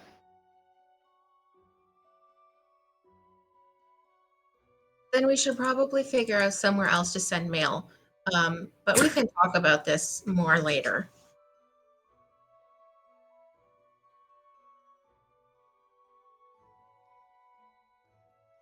You hear footsteps at the top of the stairs rushing towards you. And a frantic set of knocks. Aldemiko. A word. It's Captain Varla. And he just tells her to enter. And she says, "There's a fire north of Shady Grove. It is spreading quickly." And Elder Miko says, "Has the crown been notified?" "Yes. But there are not enough resources. I asked permission to send Wardens has a fire brigade. Take me there. I have to go. But the most animated you've ever seen. Old Bog thus far. Elder Miko looks at you. Kind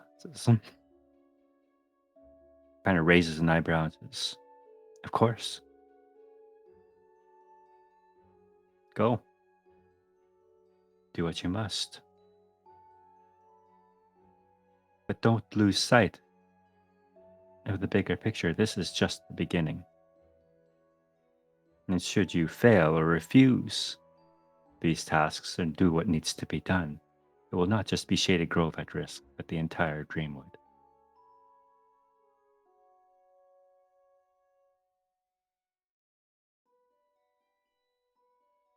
It's been a pleasure, Your Majesty.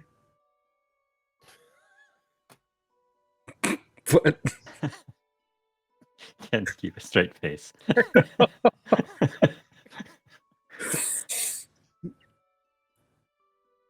Stay safe. You as well.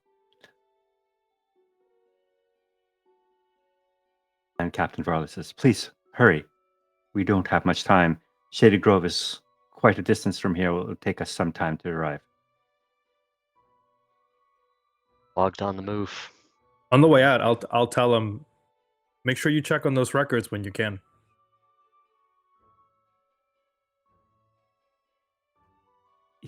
He looks at you, look confused. What records are those? One that Elder Lily set out to get for us. Oh. Yes. Figure that would have some good information, right? Well, that in addition to, I would like to know who was feeding Elder Lily all this information. But yes, I'll find this out. This is my forte. There you go. Deal with the fire. War has started. So who is going to go with Captain Varla and the Wardens? Old Bog, for sure. He's Well, kind of they're all- hovering around Captain Varla with ants in his pants. He said, "We got to get going." Sorry, Soto? Oh, You're they're saying? going to the fire, right? Yep. Okay. Yep. And sorry if I missed it. Was it determined what we're doing with Pookie? Pookie will come with you. Okay. Okay. Anyone else going? Is there any particular reason why we wouldn't go? If there's something else you want to do?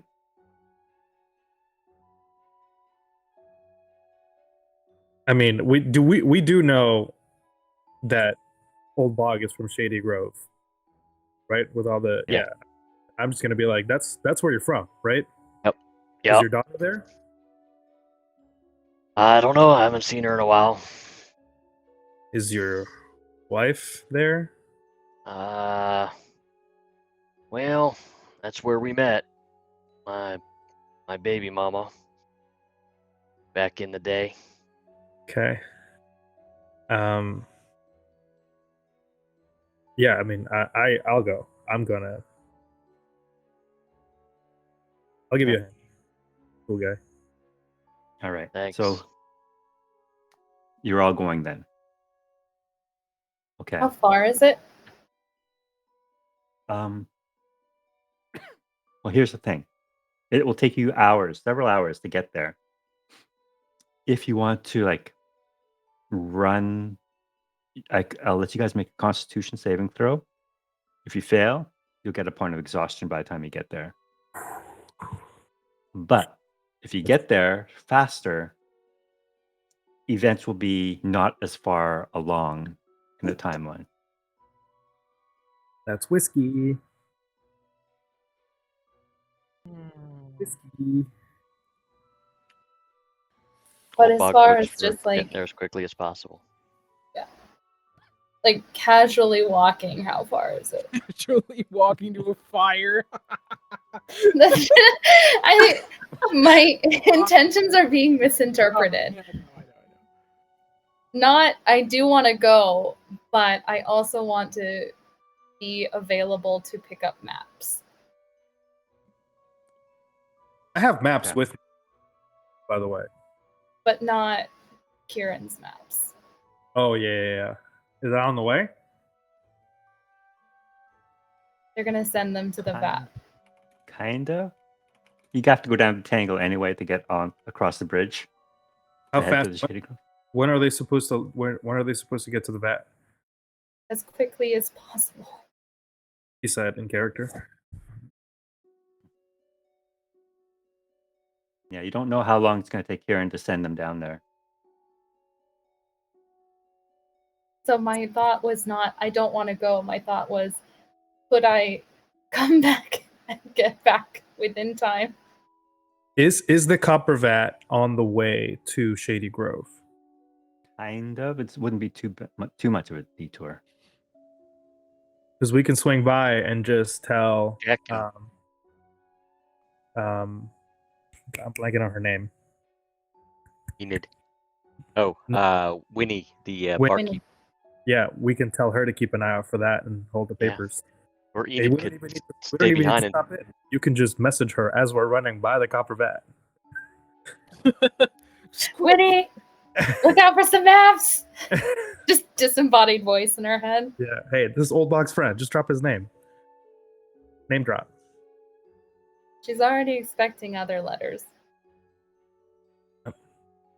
So we I'm can, sure she'll hold it. I would like to send a letter, like a quick one, if we're stopping at the Copper Vat anyway, just to Professor Zuko and be like, I have to go out of town for a little bit, but when I return, I would love to study with you. And just basically that. And I'm going to draw a little picture of a robot in the bottom. And I'm going to put my name and some smiley faces. And then I'm going to leave that with everyone at the Copper Vat to be sent up to the workshop. Okay. All right. When you swing by the Copper Vat, there is obviously no sign of the maps just yet. It's going to take a little bit of time for them to arrive, and you were just up at the Luminarium. So, but you do leave the letter. Now I need to know: are you guys going to risk the exhaustion to get there sooner? Old Bog votes for that. I don't know if we're moving together or Fire- separate. Fire's That's what bad. Old Bog would do. Leave it up to the old man. Hmm. Hiding whenever possible. Running up trees and jumping.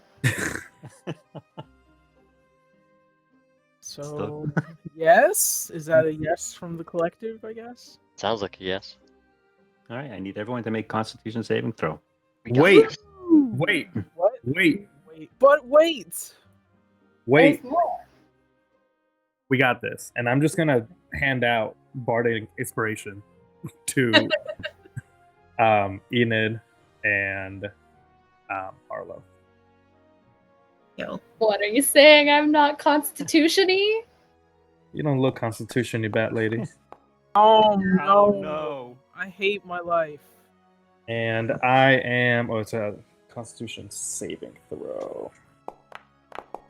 I'm extremely sad right now. How do I Hey. Live roll? without you. So cursed right now. How do I roll it like as if I have inspiration? Like, how do I add that? You just roll it again, and before I tell you what the result is. Oh, it's just like with advantage. Okay. So it's not Oh, it's not with advantage. It would. You would roll a d6 and add it. a d6 and add it. Yeah, Gotcha. if it's a Yeah. bardic. Okay. Did all right. Watch everyone Not save bad. with me. So that's a total of 18 for me. Nice. Kokoro 12, 12. Mm-hmm. Harlow 16. Yeah. Okay.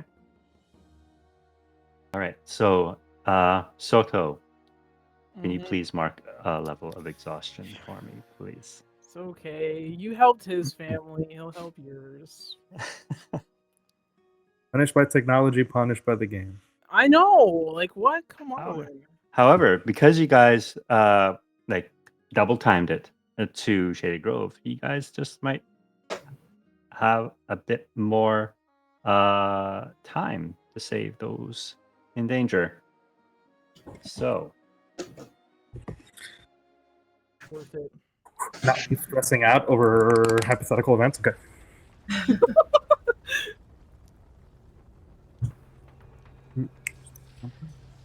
Lay down. Come on. Sorry. Stream view didn't update for some reason. Sorry, gonna bring you back here. Try reloading that scene. Oh, okay. That's why. Sorry about that. That's why. There we go. Now Ooh. there's fire. All right, so you approach the outskirts of Shady Grove, and you can already see most of the homes here are ablaze. The smell of smoke is thick here, it's rolling up into the clouds with a big black billowing smoke. You hear the screams of people trying to flee. You unfortunately also see the burned husks of people who could not escape their homes quickly enough. Old Bog, your home is at the far end of the village. Mhm. Is there anything you guys would like to do along the way? The wardens, Kusat and Captain Varla, are here. They're starting to form fire brigades with the nearby river and trying to deal with these flames. I'm gonna minor illusion a firefighter hat on my head, and I'm just gonna go help with the water. Okay. Does Who- there look like there's like a well or anything nearby that there, or a river like close to the houses? there is a river close to the homes, which the fire brigade and the villagers are using to help put out the fires. Okay. I'm gonna run over that way and I'm gonna use my fizz crafting kit. This will take 10 minutes to try to like make up like a hose with a pump so that I can like spray houses quickly. Nice. As I'm leaving, I'm gonna give my last bardic to Old Bog. Thanks. Gonna tell Old him Bog's reach gonna out, dash They're right like, to his "Oh." mom's house. Yell if you need me. Thanks. Gonna go try to help people out. Do whatever I can. Right. Pookie is with you. He's still got his tarp cloak on or whatever. He sees this chaos, this mayhem, takes off the tarp, grabs a couple of buckets, which are tiny, they look like almost thimbles in his hands. He's going to run to the water and grab him. But actually, Yeah, Pookie. he realizes the buckets are too small, grabs an entire barrel, and runs to the water, to the shore of the river, and scoops that up. That's You can, Good Pookie. Good bean. and see the the villagers first of all terrified of this creature, but then realizing it's helping them put the fires out. The wardens are a little wary too, but having been the ones, some of them escorting him up from down below, realize that he is not a threat.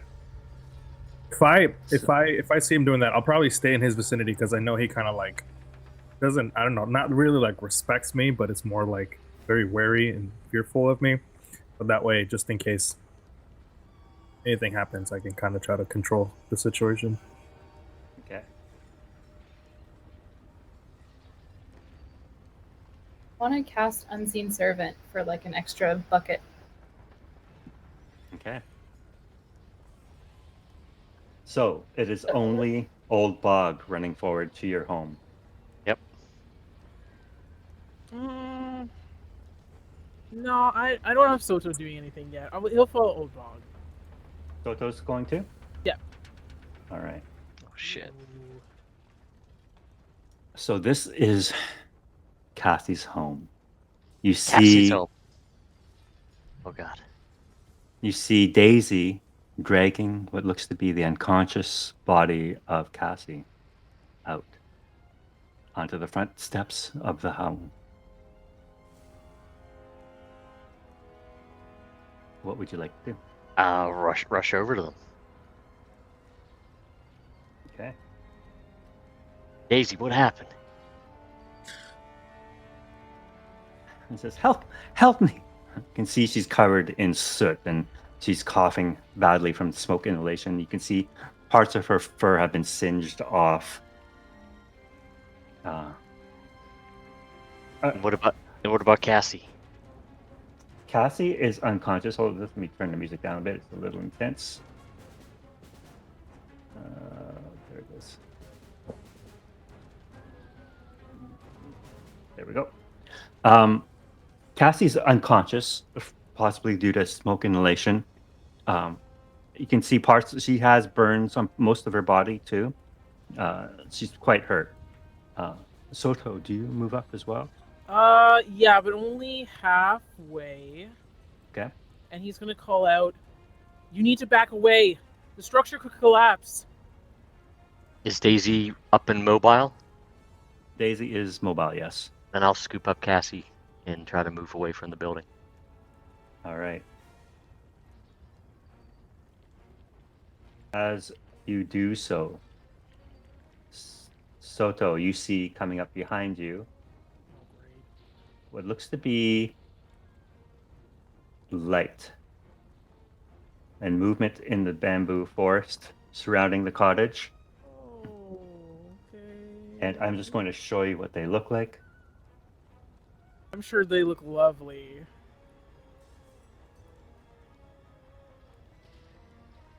These are what they look like. Oh, okay. Yeah. They are servants, but their fur has been completely burned off. Their antlers, if they have them still, are like half charred and broken, very brittle now from the damage they took from the fire. They're still smoldering. You can still see parts of their bodies on fire, and they're kind of smoking. They give off light because of that smoldering burning that still happens on various parts of their body. And they're moving towards you.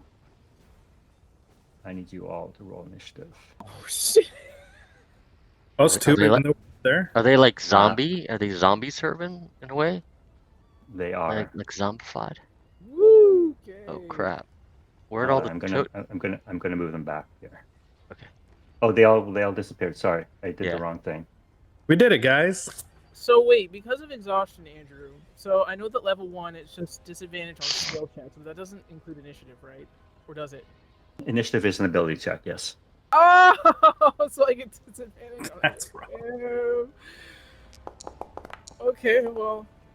Okay. Not bad. That could be worse. Ooh. No way. No. No way. Yeah. Old bog. He's going through it right now. There's This man is it's a situation. shook. Yeah. It's a situation. Andrew, Bardic? do you want Enid and I do have a Bardic, but I'm not going to use it yet. I'll hang on to it. Harlow and us to roll initiative too, even though we're not there? No, but you will be able to arrive there on round 3 if you sprint. Okay, we sprinting. Okay. So sorry, Old Bog. What did you roll? 1. With a +2 modifier made it 3. Yeah. Okay. Sorry, I have Yeah. to redo it here. Old Bog, you're at 3, and Soto, what did you get? Soto got 15. 15. All right. Even with disadvantage. Yeah, Nice. you Okay. have disadvantage.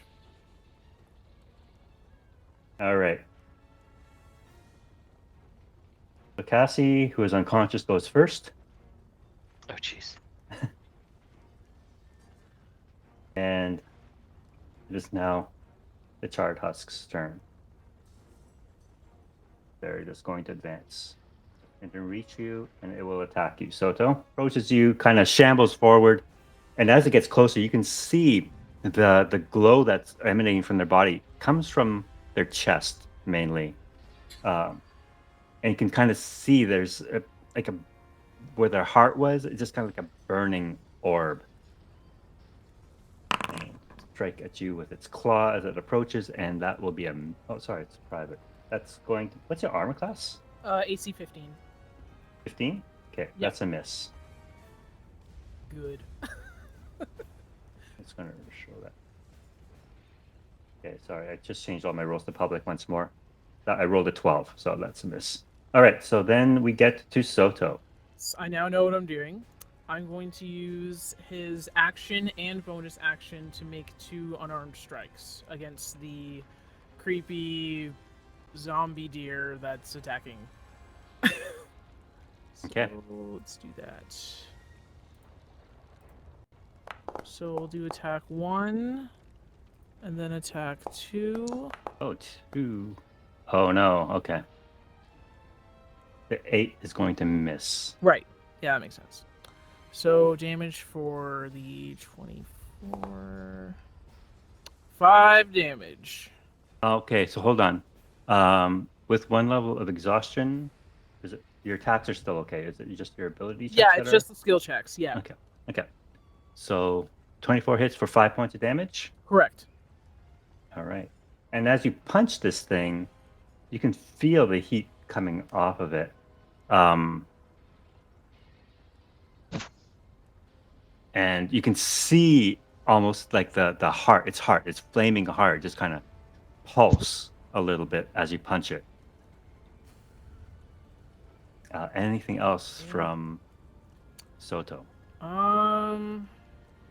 No, I think he's going to stand his ground there because Old Bog has other things to worry about right now. So, no. That'll be the end of his turn. All right, that brings us to Daisy. Daisy is going to pull out her bow and fire it at the one attacking you, Soto.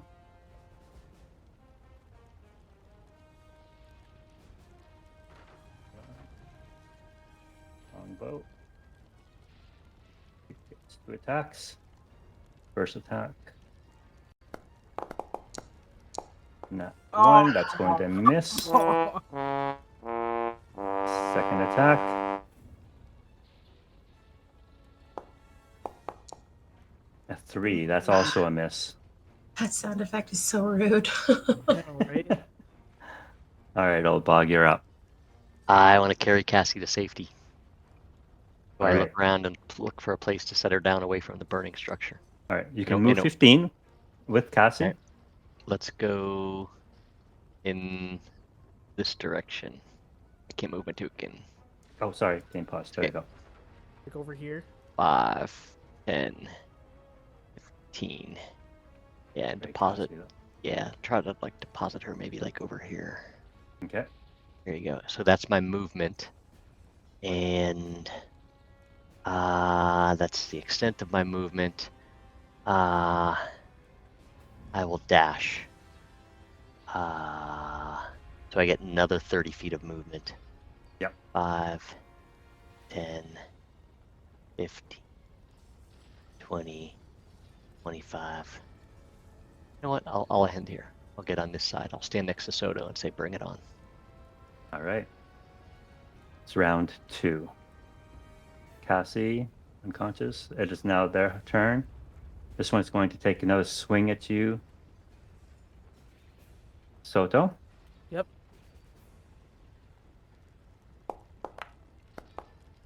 Miss. That's a miss. And that's it. All it can do. This one's going to move up and attack you too. That's a miss. Another miss. And then this one is going to go right for Daisy. Nice. Oh my gosh. Other My rolls. rolls. Bad. My rolls are horrible. All right. That brings us to Soto. Same drill as before on that charred husk there. Okay. So 2 unarmed strikes. 14 and a freaking not one.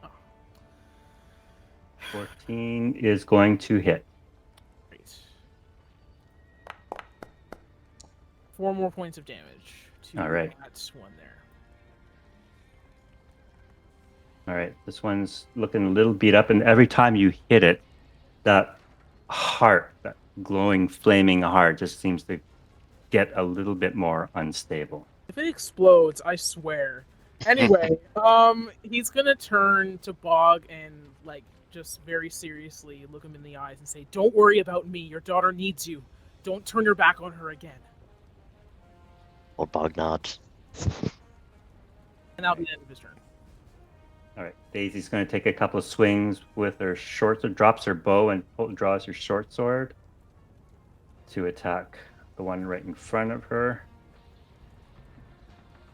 Come on, Daisy. First attack. That's going to hit. Nice. Second attack. As a miss. All right, so I'll roll damage for the first one.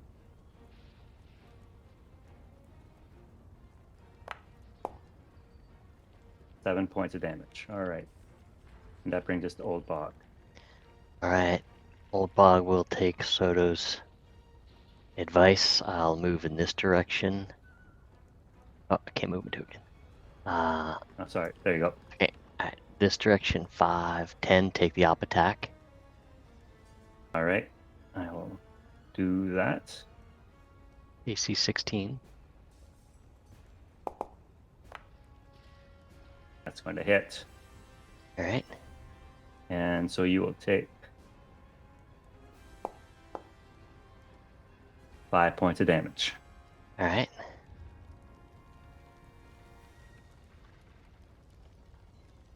Okay.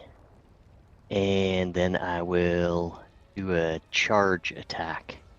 I move 20 feet towards this guy. 5, 10, 15, 20. I make an antler attack.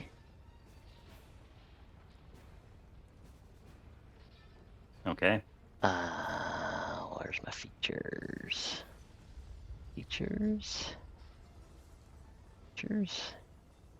Antler action.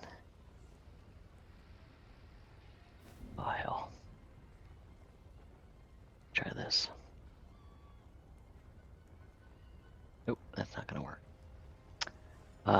Antler action. Well, no, there's an attack button in the chat log. that you can just press. Yeah. Sorry about that. Yep. Oh, yeah, that's a hit. Nice. All right, and if that's a hit, then I do an extra d6 of damage.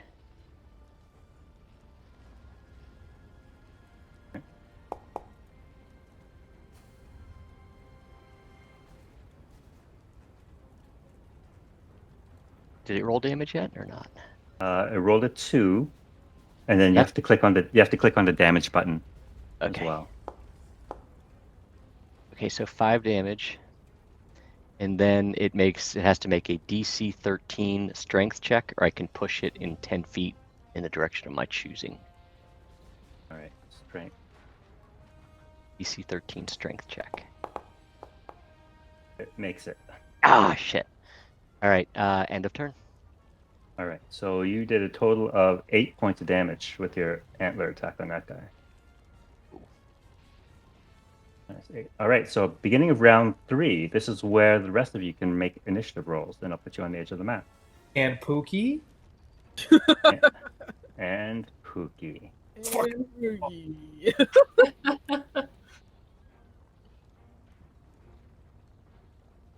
All right, just give me a second. I'm going to put you on there. Enid. There you go. Kokoro. There you go. And Harlow. There you go. There you are. Not bad, not bad. And Pookie coming up the rear. All right. Okay. So what did you guys roll here? That mine's a 17. Yeah. Harlow got 13, Kokoro got 17, Enid got 10. Okay. Roll for Pookie.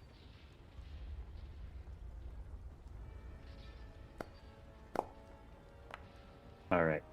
Top of the round. Passy unconscious, not doing anything. It is now their turn. I'm also going to be rolling for someone else here too. As you see, in the middle of this house, Oh. another figure, completely immolated in flame. I will show you a picture of her.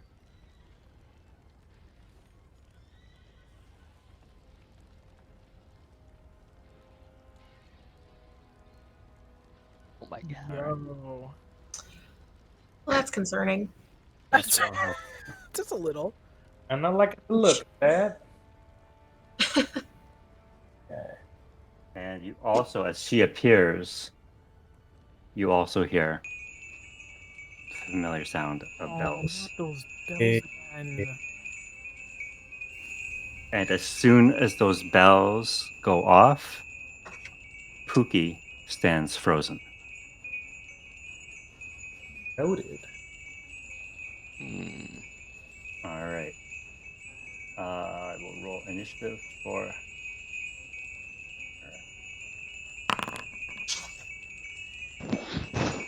All right. So it's still their turn. They will have Soto. You will have a couple attacks on you. Okay.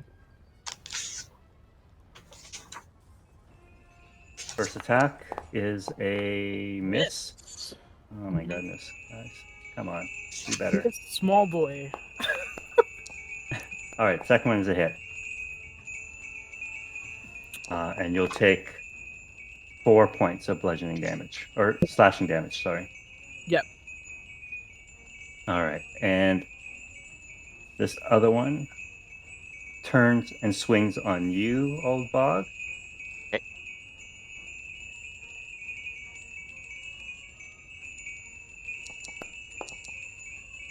Hit. That's a hit for 7 points of damage. Okay. Kokoro, you're up. Okay. I am down here. Correct? Yep. If I can grab myself. And 5 foot hexes, yes? Yes. I am going to move. And then we're going to cast on the one closest to. Which one's looking? I mean, they kind of both look really rough. Probably this one I've attacked most. I haven't the- attacked the other one yet. Closer to me or further from me? Further. This one here, the one's being pinged. Okay. I am going to target that guy and cast Vicious Mockery on him. All right, has to make a wisdom saving throw. Correct. 13. Makes it. That's unfortunate. That's unfortunate. And then let's see. Yeah, that is all I have for now because I gave away all my bonus. All right. Next up, we have Soto. See if I can. Right. We're gonna try and finish this one off. Okay.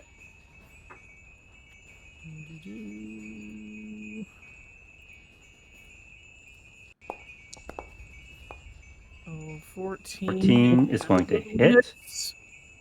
22. 2 hits. Woohoo. Nice. 6 points plus 7. 13 points of damage. All right. As you describe to me how you destroy this creature. Sure. So, because of the type of owl that Soto is, I imagine he kicks things instead of punching them. So, I think knowing that, like, the core of it was, like, the weak spot, I think he would just try to go straight for it. Maybe try to stick one of his talons in there. See what happens. All right. As you place your second fist square into its chest, it sinks deep into it. You can feel its whole body kind of cave in around the force of your blow. But at the same time, the heart that has been continuously growing and kind of flickering and looking a little unstable, bursts. I need Yes. you to make a dexterity saving throw for me, please. Ah! Called it. I knew it was gonna explode. I knew it. Dex save. Okay. Yep. That's normal. Please be okay. Got it. 17. All right. So you made your saving throw. Woo. So you'll take half the damage. Okay. You'll take 5 points of fire damage as it explodes. Okay. 1 down. All right. That brings us to the witch that emerges from the center of the building. She sees you and Daisy fighting one of these zombies, and she says in this voice that sounds like sandpaper, "She is mine. I shall claim your daughter, and you will feel the pain of loss." And she targets Daisy with a scorched ray. Oh.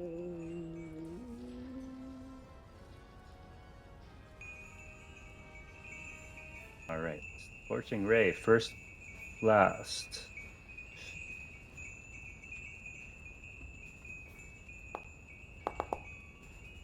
That's a miss. Let's go. Hooray! Second one. Miss. Come on. I gotta roll something. Miss. Miss. Miss. Oh! Oh my gosh. Yeah, let's go. You jinxed Come yourself. on. There we go. Oh, 1 hit on Daisy.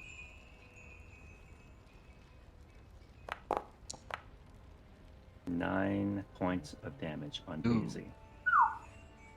As one of the bolts hits her square in the back, and you see her reel from pain. She is badly wounded now. She's really hurt from that. All right, Harlow, you're on. all right. So I'm going to.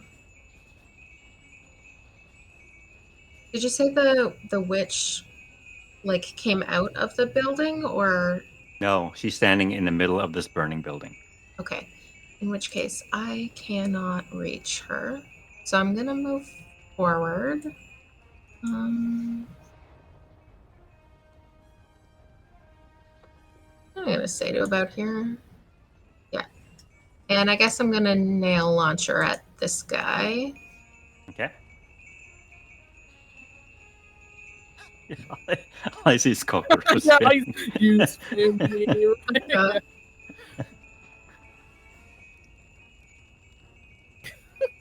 Do I have to have it selected in a particular way? Oh no. So in chat log you'll see nail launcher and an attack button and a Yeah. damage button. I mean, Hit like, do I that. have to have this particular enemy? Like, do I have to special Oh. click it somehow? If you target it, it'll just show whether or not you hit it or not. Okay. An 11 will hit.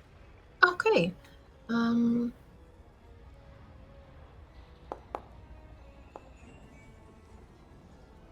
4 Right. points of damage.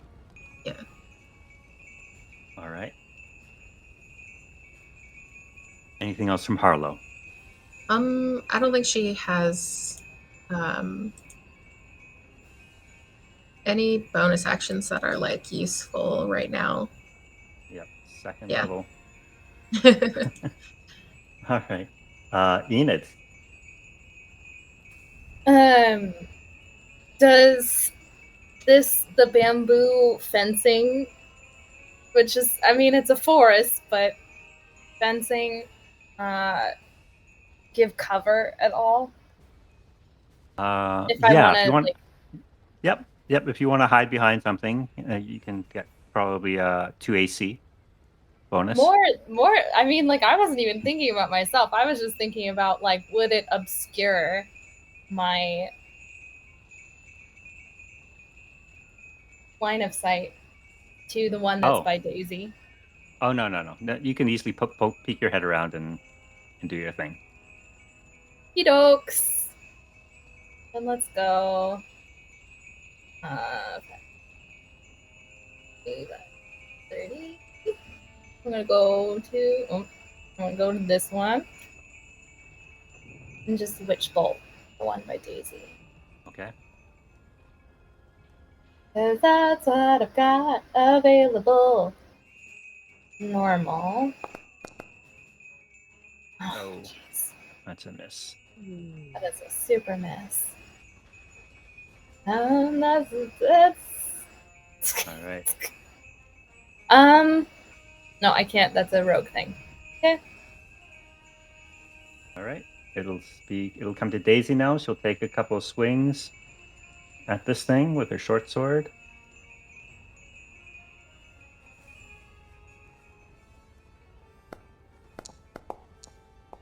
Oh, Hit. yeah. Second attack is a hit. All right, so let's see the damage.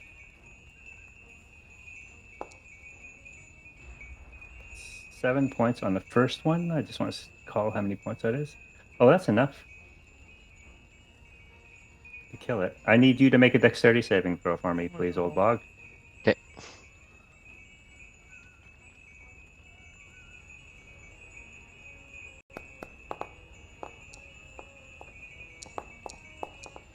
Daisy makes it. You fail. Okay. You'll take 5, and Daisy will take 2. All right, so I take 5.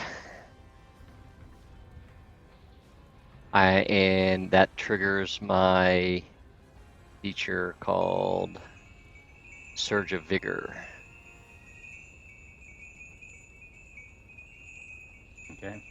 How do I make it happen? Oh, just roll a d12 and add that back to your hit points.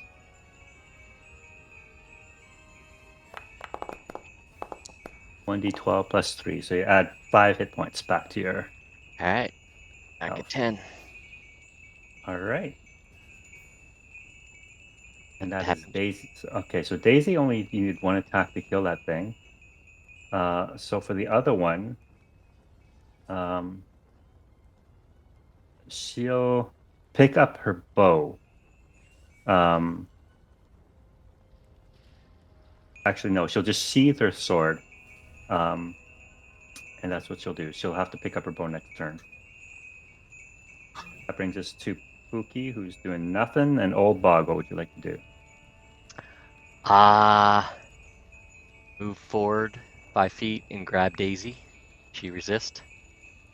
Yes. All right. Contested athletics. Yep. Okay. Yoink. Athletics. Yeah!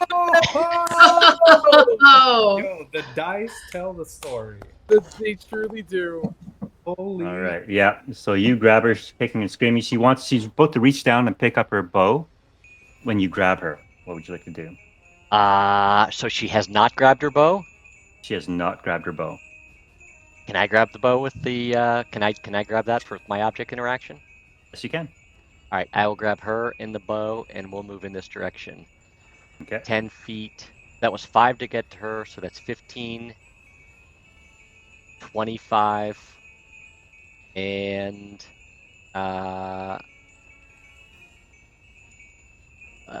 action dash. Wasn't your action to grapple? Oh, my action was to grapple. I wasn't expecting that. All right, so I'll deposit her here next to Cassie. And so, yeah, my action was to grapple.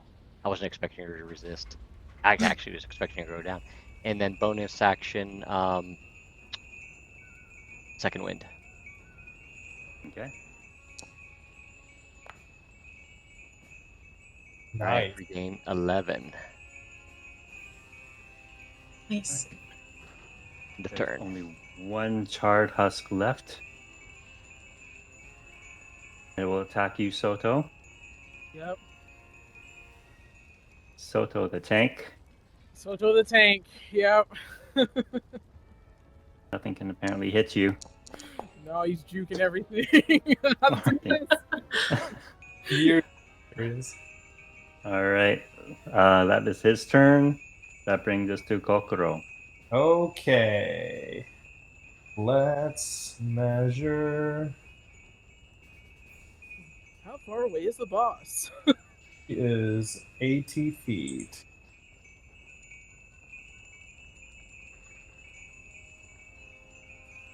Just within range.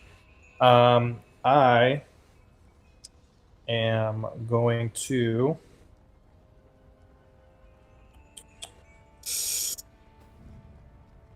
cast Dissonant Whispers.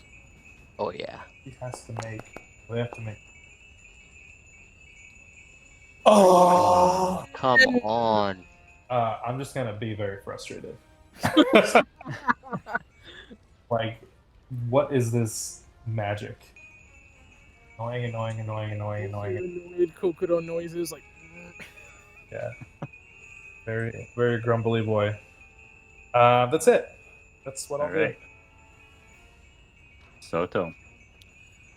Yeah. Seeing as he's my little squishy boy.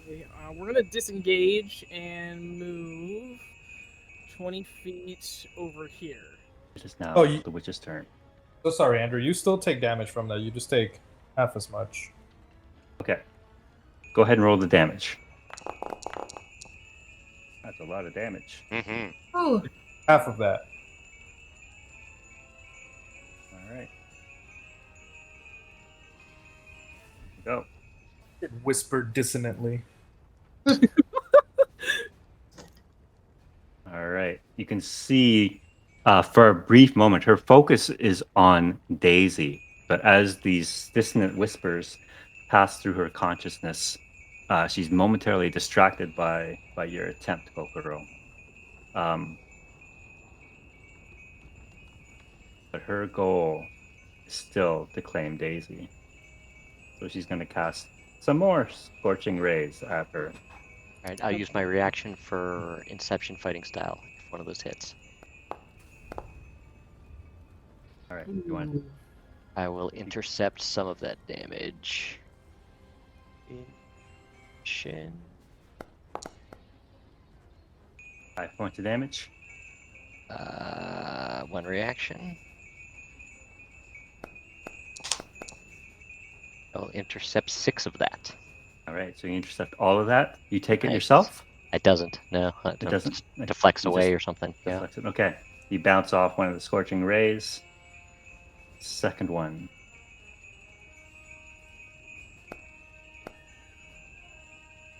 It's a miss. Nice. Can't Last believe the witch one. has 3 attacks. oh my gosh. Oh, fudge! Aw.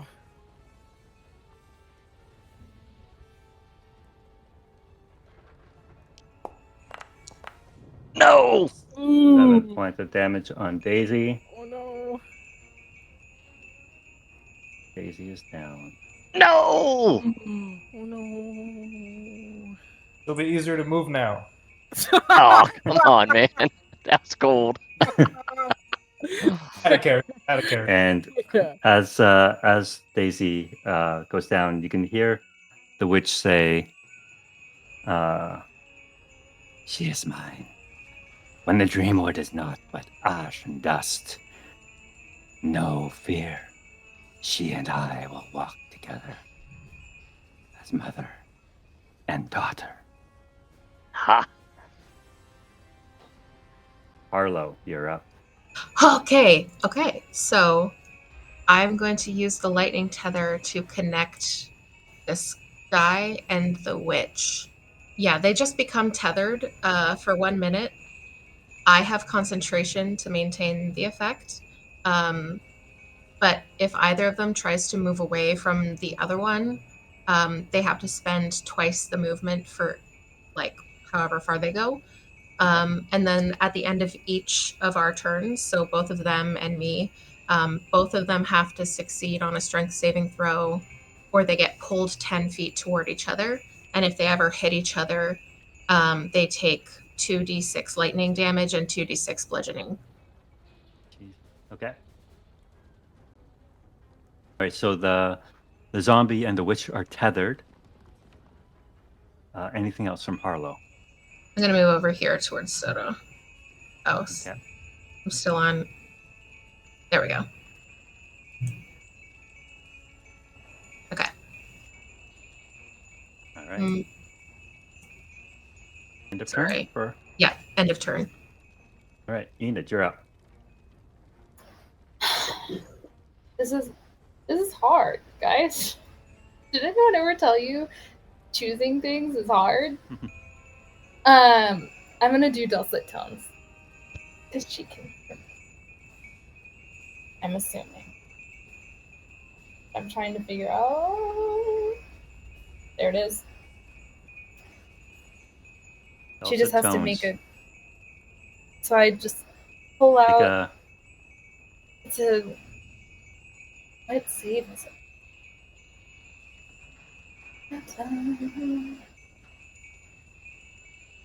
Wisdom. This is the charm save. effect, right? Yeah. Against my, I forget what my spell DC is. Immune to charm effects. So, can you make an Arcana check for me, please? Sure, can do.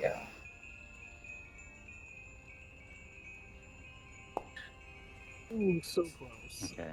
Yeah, you notice that your dulcet tones, you feel like they should have worked, or at least something, but it's as if this witch is deaf and completely ignores your song. Yeah, it's a charm. Okay. Anything else from Enid? Nope. All right. That brings us to Daisy. I will make a death save for her. Oh no. I'll make this private.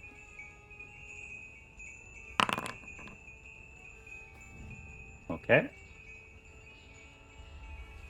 Next up, Pookie is still not moving. Old Bog, what would you like to do?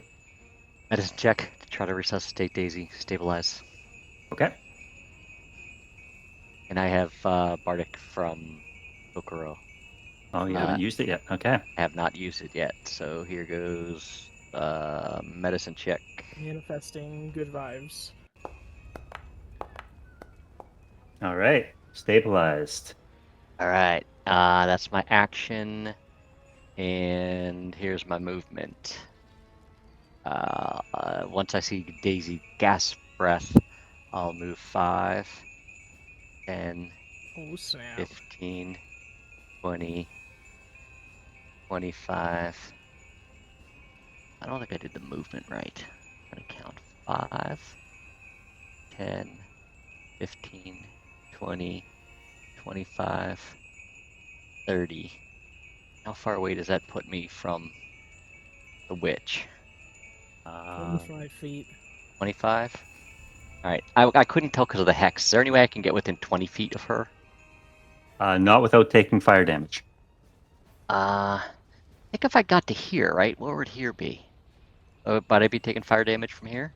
No, you're good there. You're good there. Yeah. And that is the short range for my hand axe. So Okay. I will action surge. Okay. Nice. And I don't know, like I'm pressing buttons, I'm doing button things. Action surge, use, and I will throw my hand axe Okay. at the witch.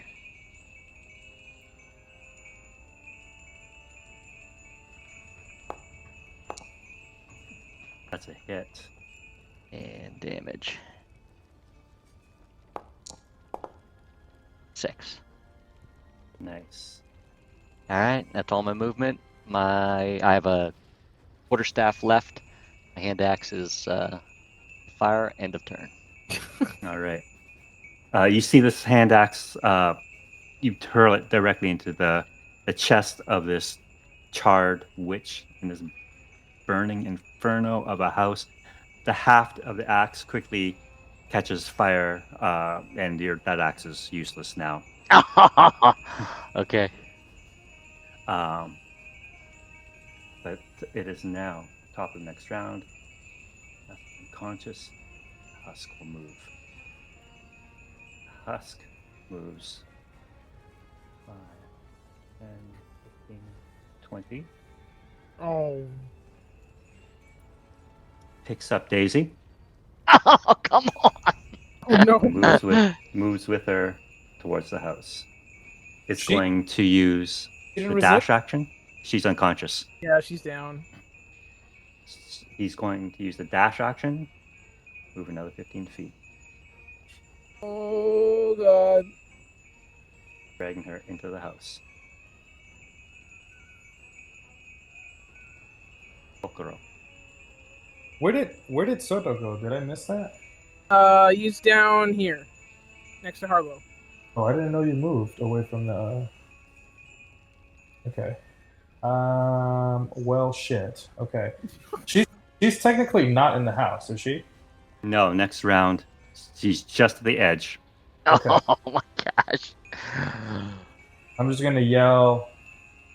Oh gosh. Wait. Yeah, I'm just gonna yell, "Get up!" And I'm gonna cast Healing Word on her. All right.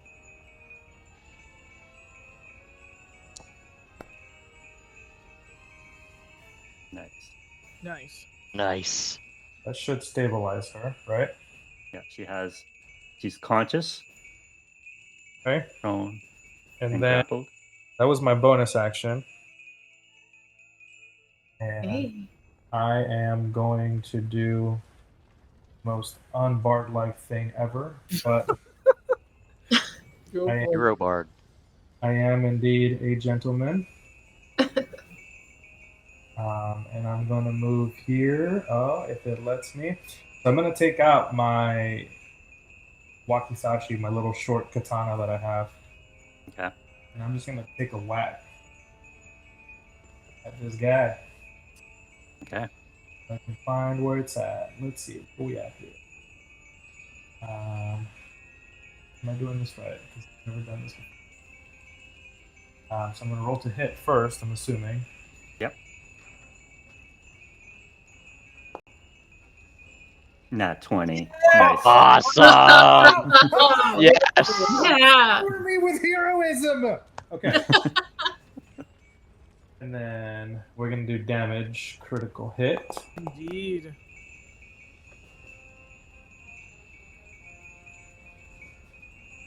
Whatever that means. Would it be 14? It already rolled 2d6. Oh, it rolled 2d6 for me. Okay. Yep. Okay. 7 points. Cool.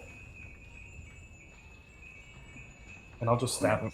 You're not going anywhere. I mean, hopefully it doesn't blow up. Right. This husk is badly wounded. Its heart starts to throb. It looks very unstable. All right. Anything else from Kokoro? No, I'm spent. All right. Soto. Yeah. I mean, I did have a plan, but like, I don't really want to do it anymore. So, because if I somehow kill that husk, it's gonna blow up and then hit Daisy and Kokoro, and I don't know, that could be bad. So, I'm just gonna do the backup thing that I was gonna do. Wait, no, I don't know. Shove it. Shove it away from him. Kill it. Let's see. Okay, so I moved 10 feet. So I still have. Yeah, I have 40. So would I be able to, go over there and shove it away? Yeah. Like Just be warned. Like that actually is a fire hex. It's fire, So if you so pass- people go around. Yeah, you will take fire damage if you pass Oh, through. okay.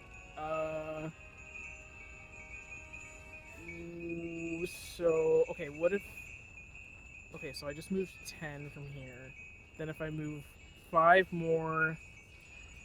And then... no. Curses. Either way, I have to step through the fire. No! Okay, fine. We're gonna throw the boomerang at this one. All right. Oh. What's the range on the boomerang? It is 60/120. All right, not a problem. 13 is going to hit. Oh my, okay. 6 60. points of damage. I have a bad feeling about this. No, it's gonna work out. It's good. It's good. It's all good. It's still up. Oh my gosh. It's still up? Oh, It's geez. still up. But yeah, the whole body looks like it's. You know the look. It's gonna Yeah. blow. Do you say something? Yeah, he's just gonna call out, like, stay back. They explode once they come to the end. So you guys are not going to like this, but this is what the witch wants. She's going to finish Daisy.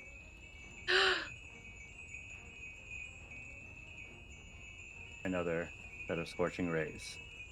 Daisy's yeah, she's up. She's up. Oh, but she's got 3 attacks. Yep. First Low attack. rolls, low rolls, low rolls. Low rolls. The hit. Oh fudge.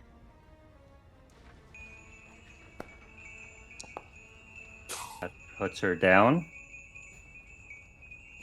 Second attack. That's a miss. Oh my gosh. Okay, that's good. That's good. I know, right? So at least 2 death saves, or 2 death saves. Okay. All right. So she's down 2 death saves. Wait, I'm gonna silvery barbs that last using my last spell slot. Damn. All right. So she just has to roll again. Yeah, you take the lowest of the.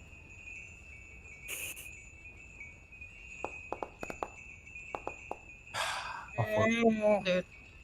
She rolls better. All right. We try. And Daisy's 2 death saves down, and you can hear the witch cackling. She is mine. You shall meet again in death. And that will bring us to Arlo. I'm going to walk toward Old Bog. I'm gonna use my Swift Wheeler so that I can dash, and it's a bonus action. Okay. So I'm just gonna come over here. Does the fire thing, the fire hex, is that difficult terrain, or is it like a separate thing? Oh, you'll just take this hex here. You just take damage if you pass through it. Okay. I mean, I dragged her around. I still have the Yeah. mobility. You have for lots of movement. 5, Okay. 10. And then I'm just gonna hit her with my nail launcher. Okay. That's a hit. Can I add the bardic to the damage roll? No. Okay.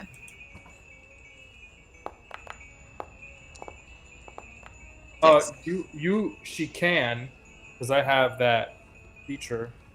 Oh, you do? Magical inspiration. If it restores hit points or deals damage, the creature can roll the die and choose the target affected by the spell, and add the number rolled bonus to hit points. But it has to be spell. Yeah, it has to be a spell. Yeah, it has to be spell. Gotcha. Okay. All right. Yeah, that's it for me for this round. All right. So nail gun hits her. Square in the arm, and she looks quite badly wounded, actually. The flames start to flicker as if they're about to go out, but she is still up. Enid. Come on, Enid. Harlow, how does your lightning tether work? Do they have to be pulled? Oh, that's right. I forgot their strength saves. Yeah, at the end of that one's turn that's near Daisy, it should have rolled a strength save. All right. Yeah, I'll roll that first. What's the DC? It needs to beat a 12. All right. Yeah. It made it. And then I'll roll for the witch. Fails. So she gets dragged 10 feet. Yes, toward the other one. Okay.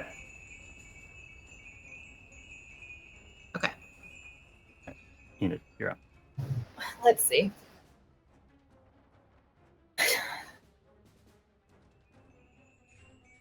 What? Hi. What are you doing? I hold shift to figure out.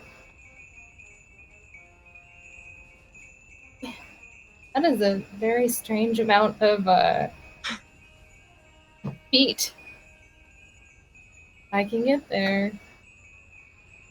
I'm gonna go there. I'll try to witch bolt her. Okay. I'll be right back. And last spell slot. When Andrew gets back, we should just tell him that you killed her. Yeah, it was a natural. It worked. I rolled 5 nat 20s. Yep. Yeah, I'm good with that. Did a bunch of action surges. Multiple surges. How much damage does the exploding undead servant do? I'm not sure. I think it was like. It's been doing maybe like 5 to 7. Yeah. Mm-hmm. We'll If you take it. pass. We'll take it. If I pass. Not me with 17 health.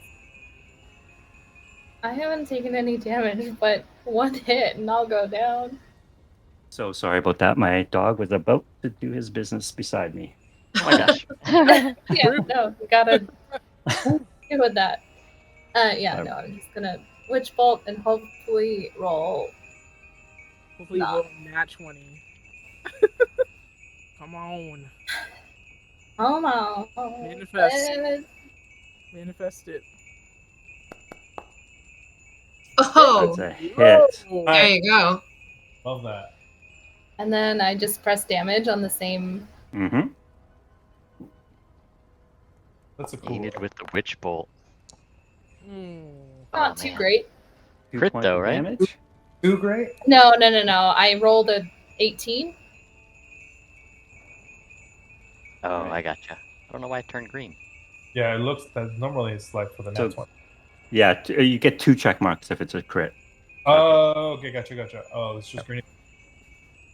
All right, so you hit for 2 Green points of damage. She's still up. Dang. But now Hmm. that works. And I used all my movement. I used my action. Bonus action, just tell people to get away. Run. Go. Okay. It's now Daisy's That's it. turn. Come I on. will roll. Old dog, I'll give you the honors. Go ahead and make Daisy's death save. Oh, God. Oh no! D20. She makes it. Let's Nice. go. Nice. Yeah. Not dying this turn. Pookie's not doing a whole lot. Old dog, you're up. I will step back so I can get a 20 feet run at the witch. 5, 10, 15, 20. I'm rushing into the building and headbutting the witch. Oh. All right. Any damage on the way in? Yes, you are All right. taking damage. All right, how much?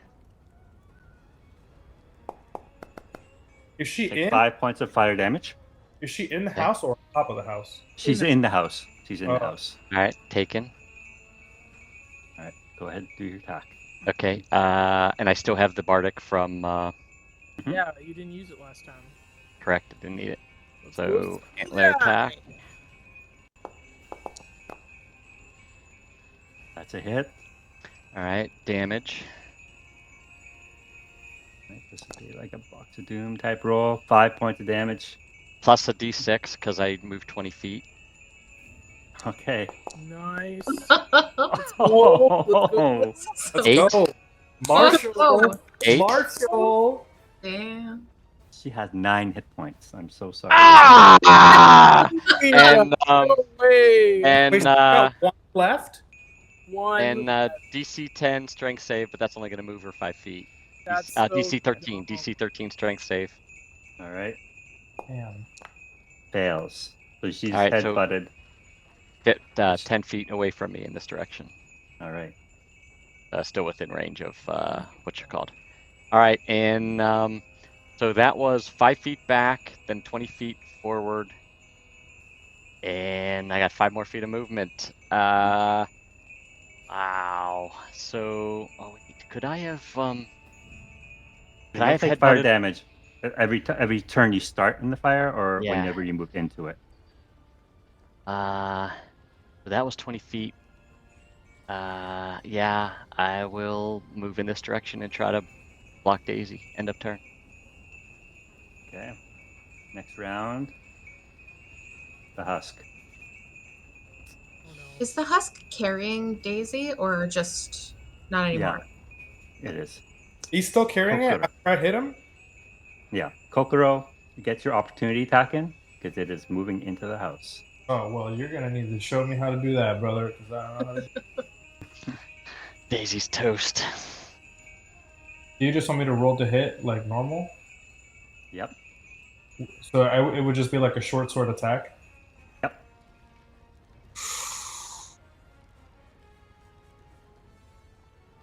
Is there anything to do?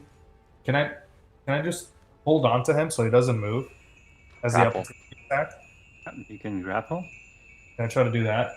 Yeah, you sure can. Okay, how do you want me to do that? That would be an athletics check for you, and that would count as your attack. I'm gonna do this at advantage though, because I have that feature that lets me do. Yeah.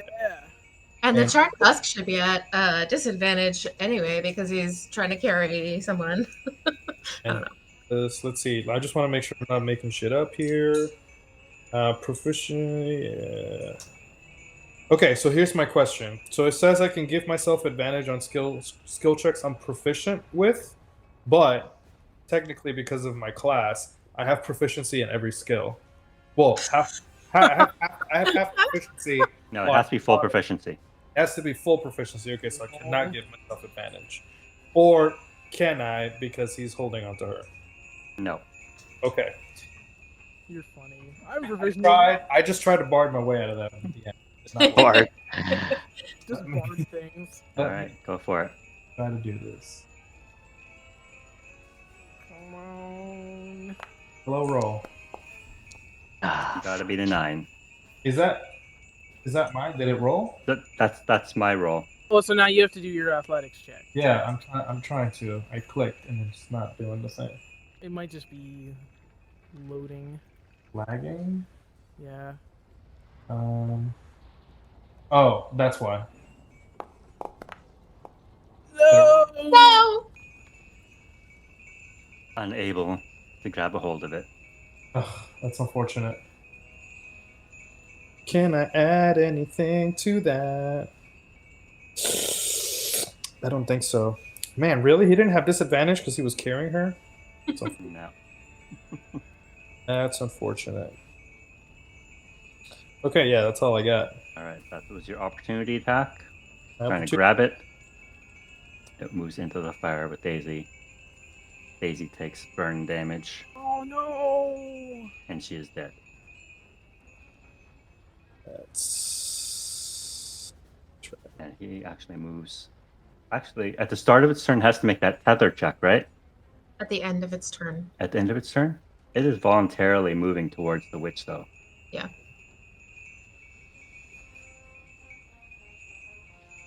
Brings Daisy right to her. So at the end of its turn, I guess since it's right beside, it would take Actually, the check you wanna go to that far. be pulled 10 feet. Okay, so we'll make its check.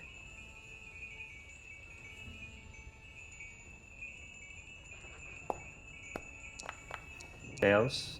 Fails. So goes slamming into the witch. Both of them take 2d6 lightning and 2d6 bludgeoning damage. So it died. Go ahead and roll that damage. It's gonna explode too on the witch. No, because they're pulled together, both of them take that amount of damage. Right, but it also is gonna explode too after that. Oh, right. Oh no! Oh no! Yo, Daisy who? Oh god! Episode of Criminal Minds. Can you recognize her corpse?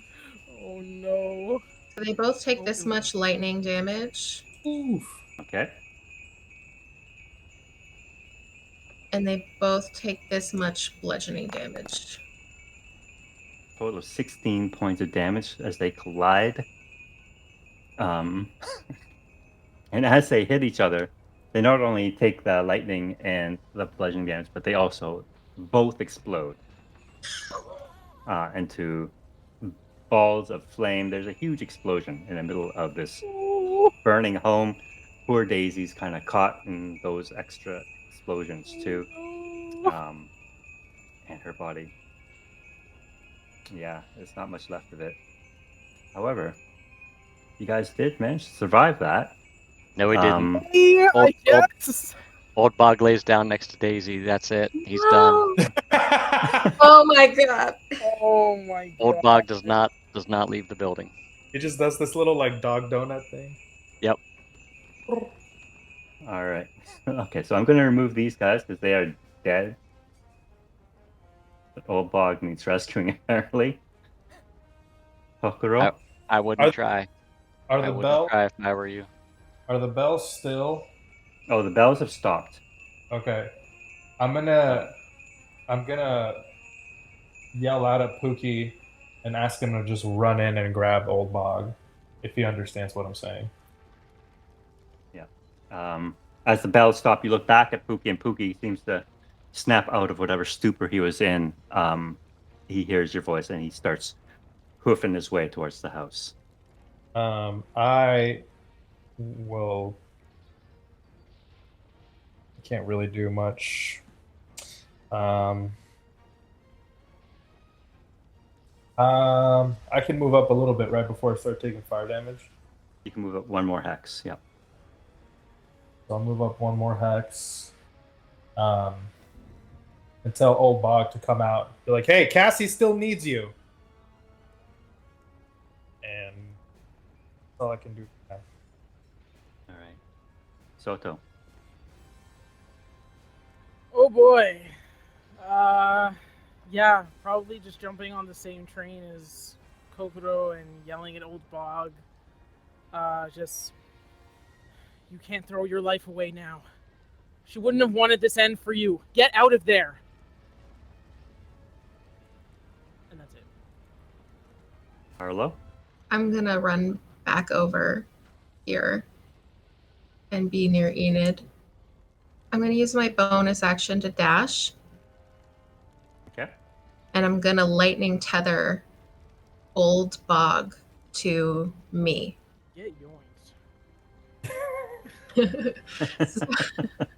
So I guess I need to make a strength save at the end of my turn to see if I can beat my own Yep. crafting DC. Exactly. Okay. Oh no. All right. know, So you're that's okay. pulled. It's okay. 5. Okay. All right. The tether pulls you closer to the inferno. Enid, you're up. I assume my unseen servant has just been around with his little bucket. Oh, I thought he was left back at the village in the brigade. But No, I Did you brought want- him with okay. me because it Okay. breaks the spell if okay. he's too far away from me. Okay. So, I'm going to command him to just throw water. So hopefully to make a path to Old Bog. Okay. He's only got the one bucket on him, but He'll take the bucket and Just- toss it into the fire. Just gone. I guess he's. That's what I've got. What's the fire damage like mechanics for this?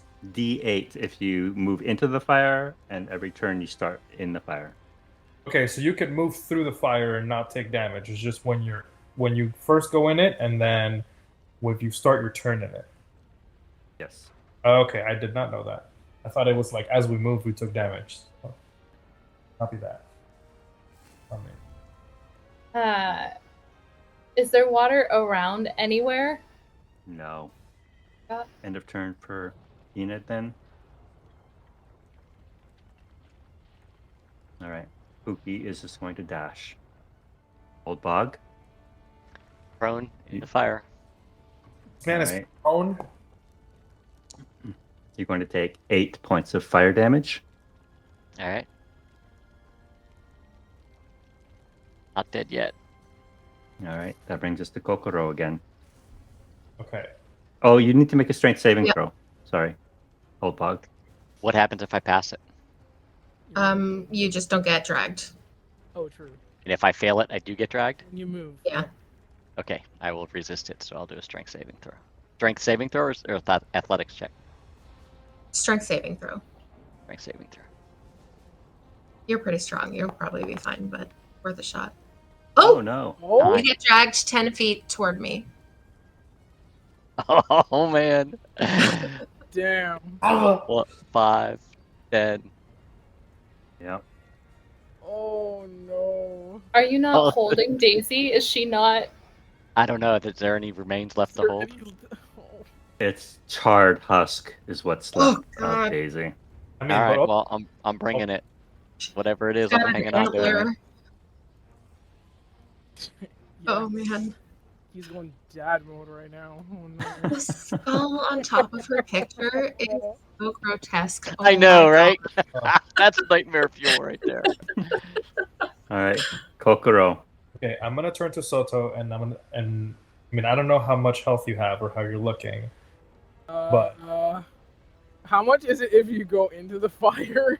D8. A D8. D8? Okay. And then if you start your turn in it, you take another D8. He's not going to risk going in there. So while you could present your idea, he's probably going to say no.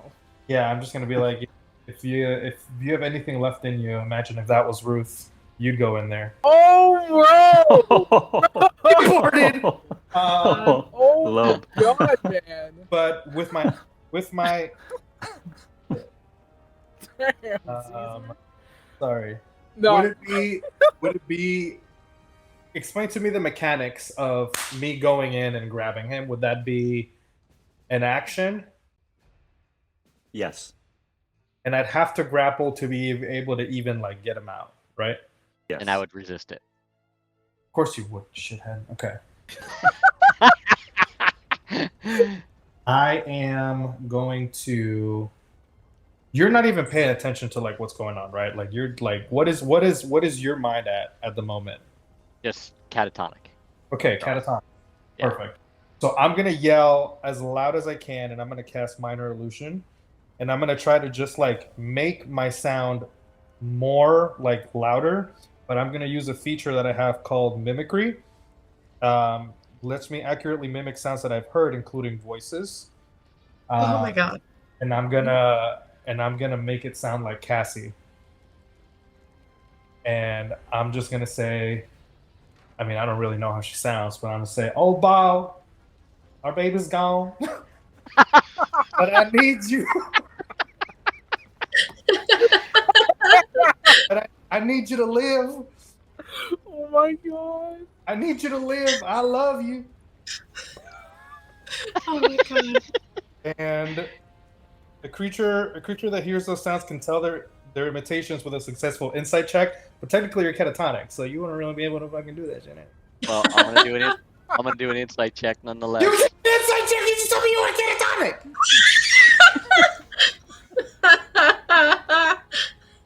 10. No, it's a 13. All right, so I think it's Cassie. Mhm. I pick my head up and look around. Oh my God. All right, you can make a perception check for me, old dog. I mean, it's not like it's coming from like out the building, so like she's not gonna be like right at the front. That was good.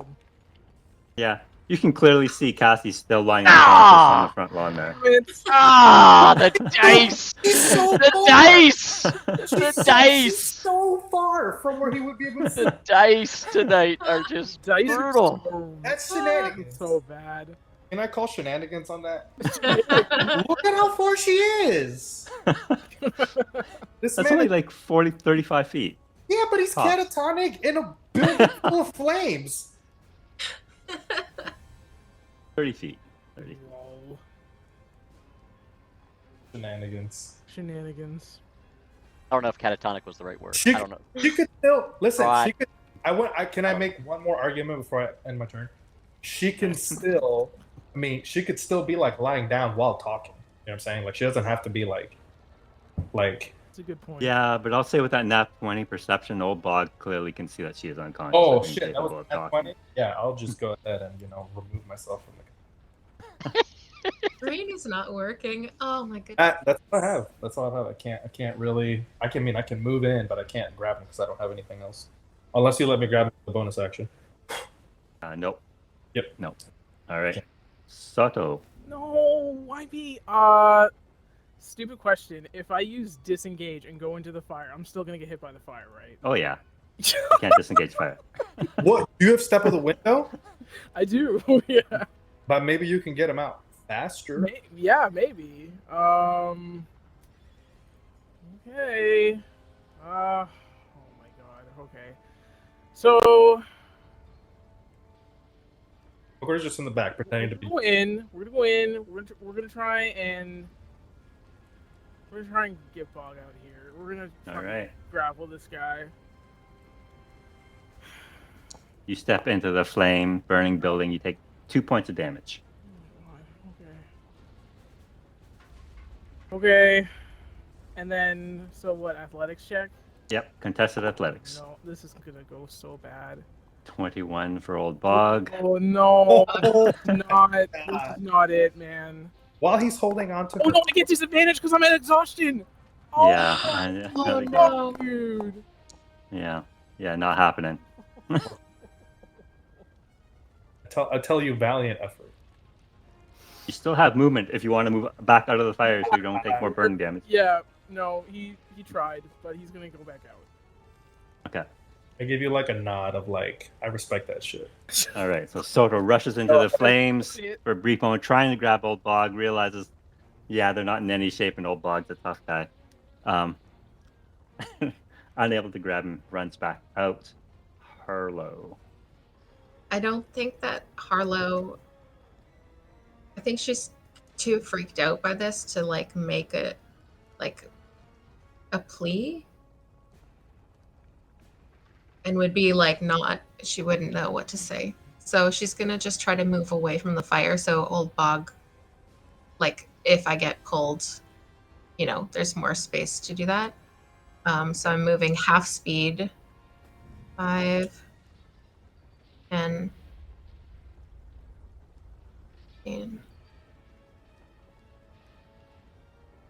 I think Okay. 15.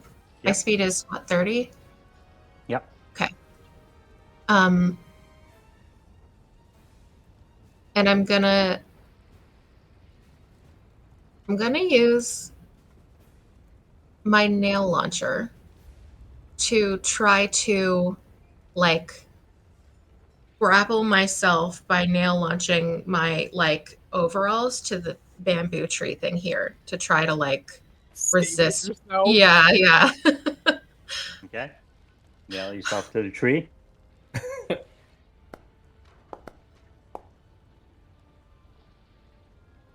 Yeah, my AC is only 12 and I'm not resisting it.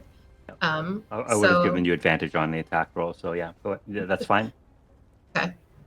So yeah, I'm just gonna like put like 4 or 5 nails in to try to like hold it in place. right. And then You are nailed. You nail yourself to the tree. Your cloak, you mean, or your? Yeah, I Okay. have like overalls, like a jumpsuit, and like a tool belt. So I'm just trying to like something that I could let go of if I wanted to, Okay. so that I can like escape if I want, but I'm held. And Okay. then the end of my turn will be my strength saving against the thing. I beat it, so I don't get pulled. All right. That brings us to Enid.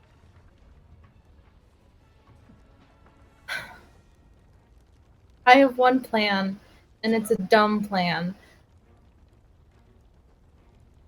2 plans. Can I dulcet tone fire? You cannot dulcet tone fire. How would that even work? Okay. I don't know. Just trying to pull some druid shit. I don't know. Emergency druid shit.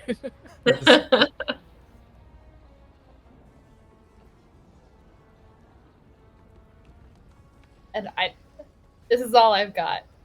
I'm so sorry. I'm going to pull up Firebolt in my hand. Okay. And I'm going to say to Old Bug, you can see, old man? Cassie's gone too unless you come out.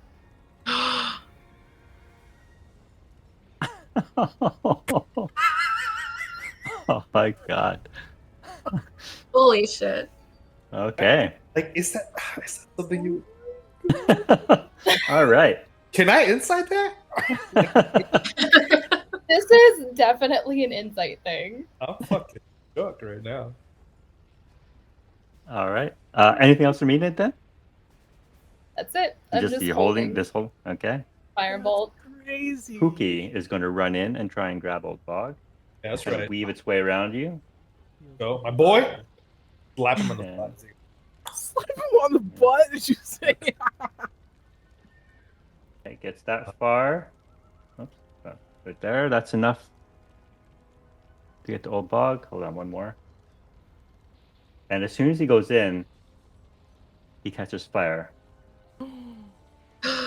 Oh my god, Pookie died. And he is flammable. So he takes 14 points of fire damage. Holy shit.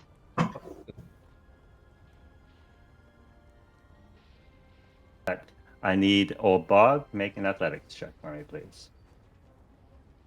Oh my god.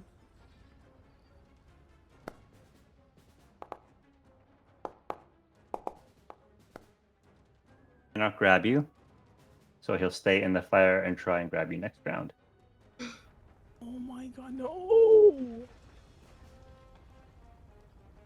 All right. That brings us to Old Bog. Props to Riley, that was awesome. You would have had to be dashed out of the fire. But now that I'm engaged with Pookie, I stay put. But that was an awesome, awesome idea. What a threat. No, I stay in the fire. Like, I'm engaged with Pookie, or else I would have run out. But no, I'm fighting off Pookie now. You're fighting him Dude. off. He's more important than your wife. I'm not thinking straight at the moment. Dang. Do you want to attack Pookie or do you want to do No, just fend him off. Fend him Okay. off. But I'm staying in the Alright. fire. All right. If it's Go the for end roll. of your turns, you have to make Oh, a strength saving throw. That's true. Right, Go ahead, saving make throw? it. Oh, how much Yeah. damage do I take from being in the fire? Oh, D8. I will roll that now. Ooh, I'm down! That's exactly how many I had. Oh my god, no way! Does he automatically lose his strength saving throw though if he's down and he gets pulled? Yeah. He'll get pulled out. So you get pulled out regardless. Alright, so yeah, I'm down. I'm at 0 hit points. He's down and pulled out by the tether. I'll just move you 10 feet, Yoinked. yeah. 5, Get yoinked. 10. That's the only place he can move without interfering with anyone. But he's out. Kokoro. Okay, I'm gonna yell at Pookie and I'm gonna be like, "Thank you, you did great. Now please take care of yourself. Step out on the other." And I'm going to try to do a medicine check to stabilize Old Bog. All right. I'm not proficient in this, so I can't give myself advantage. That's okay. This You're not leaving us, old man. Not today, stool guy. Not today's stool guy. All right. So you're stabilized. Old Bog, you're not making death saves. Okay. Anything else? Yeah, I'll tell Soto to grapple him and pull him towards Cassie. We need to also try to stabilize Cassie too. Well, Cassie's already stabilized. She's She's just unconscious? she's just unconscious, yeah. Okay. I'm going to. How can we wake up an unconscious person? Can I just Slap. Just shake her? Shake her awake, but that would be an action. Well, Can I- I mean, you guys are all out of combat now unless Old Bog wakes up and runs back into the fire. Oh my god, please don't. Yeah, I'd like to move over to Cassie and then just try to like wake her up. Not like shaken syndrome, but like gently, like wake up. All right, she's drifting in out of consciousness. She's coughing a lot, inhaled a lot of smoke. Can't really talk. She's try to got 0 hit points. I'll try to like pull her up. She's at 0 hit points. Yeah. Well, I'm out of spell slots. Unless we take a short rest.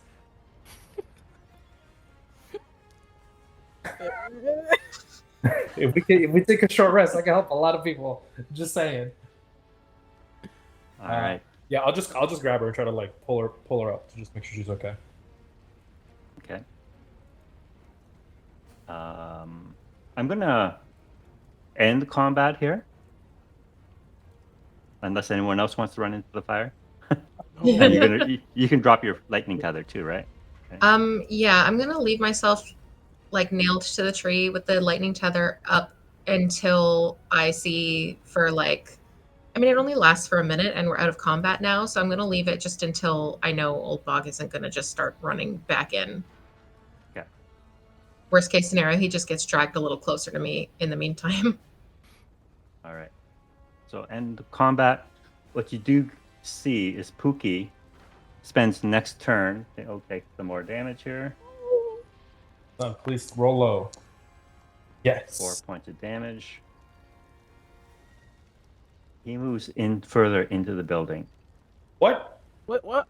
Huh? Gently picks up Daisy's corpse What? Not all heroes with capes. and walks out with it. Ookie. And Pookie's places it good gently on the people. ground. Aw. Okay, I'll drop the lightning tether now. Okay. That's where we're going to end tonight's session. You kidding me, Andrew? Yeah, it's already midnight, guys. Hey, it's only 9 But, o'clock here. but great job, you guys. Good thing you guys ran there, because if you did not, I would have started the session with Daisy already down. Oh. Shit. Wow. So you got there in time, but I mean Daisy's still dead. But Yeah. I tried anything. Yeah, we tried. So many things. It's true. One thing, I need you all to make a perception check before we wrap up today's. I get disadvantage. I'm gonna give Is my. it based on sound, I'm gonna use my Kanku recall. or is it sight? It is I'm gonna use sight. my bardic inspiration on it since I haven't used it. I Yeah. rolled, but Bog is I don't think he's conscious. I'm stabilized, but I'm not conscious. I don't think. All right, Kokoro, you rolled with advantage and got a nat 20 No, or I'm dirty 20. Dirty. Okay. pretty sure that's Doity. Let me double check. Yeah, it looks like I rolled an 18 plus 2. Okay. When Pookie emerged from the flames carrying Daisy, he was badly scorched. Chunks of fur and stuffing are gone from him, especially particularly where he was holding Daisy, where her hot body kind of like burned into his stuffing. As he lays her down in front of you, and he stands up, you can kind of see what looks to be like a rib structure beneath all that stuffing. And hanging from all his ribs our bells. Huh? And that's where we'll end tonight. Come on. Yeah. Bells. Spooky That's even stuff. worse than the last Oh. time you ended the session. That was like 30 seconds ago. How could you? Damn. Oh my god. Thanks No. everyone for watching. The VOD is going to be up on our YouTube channel in about a week. But we'll be live back here in 2 weeks. See you then. That's crazy.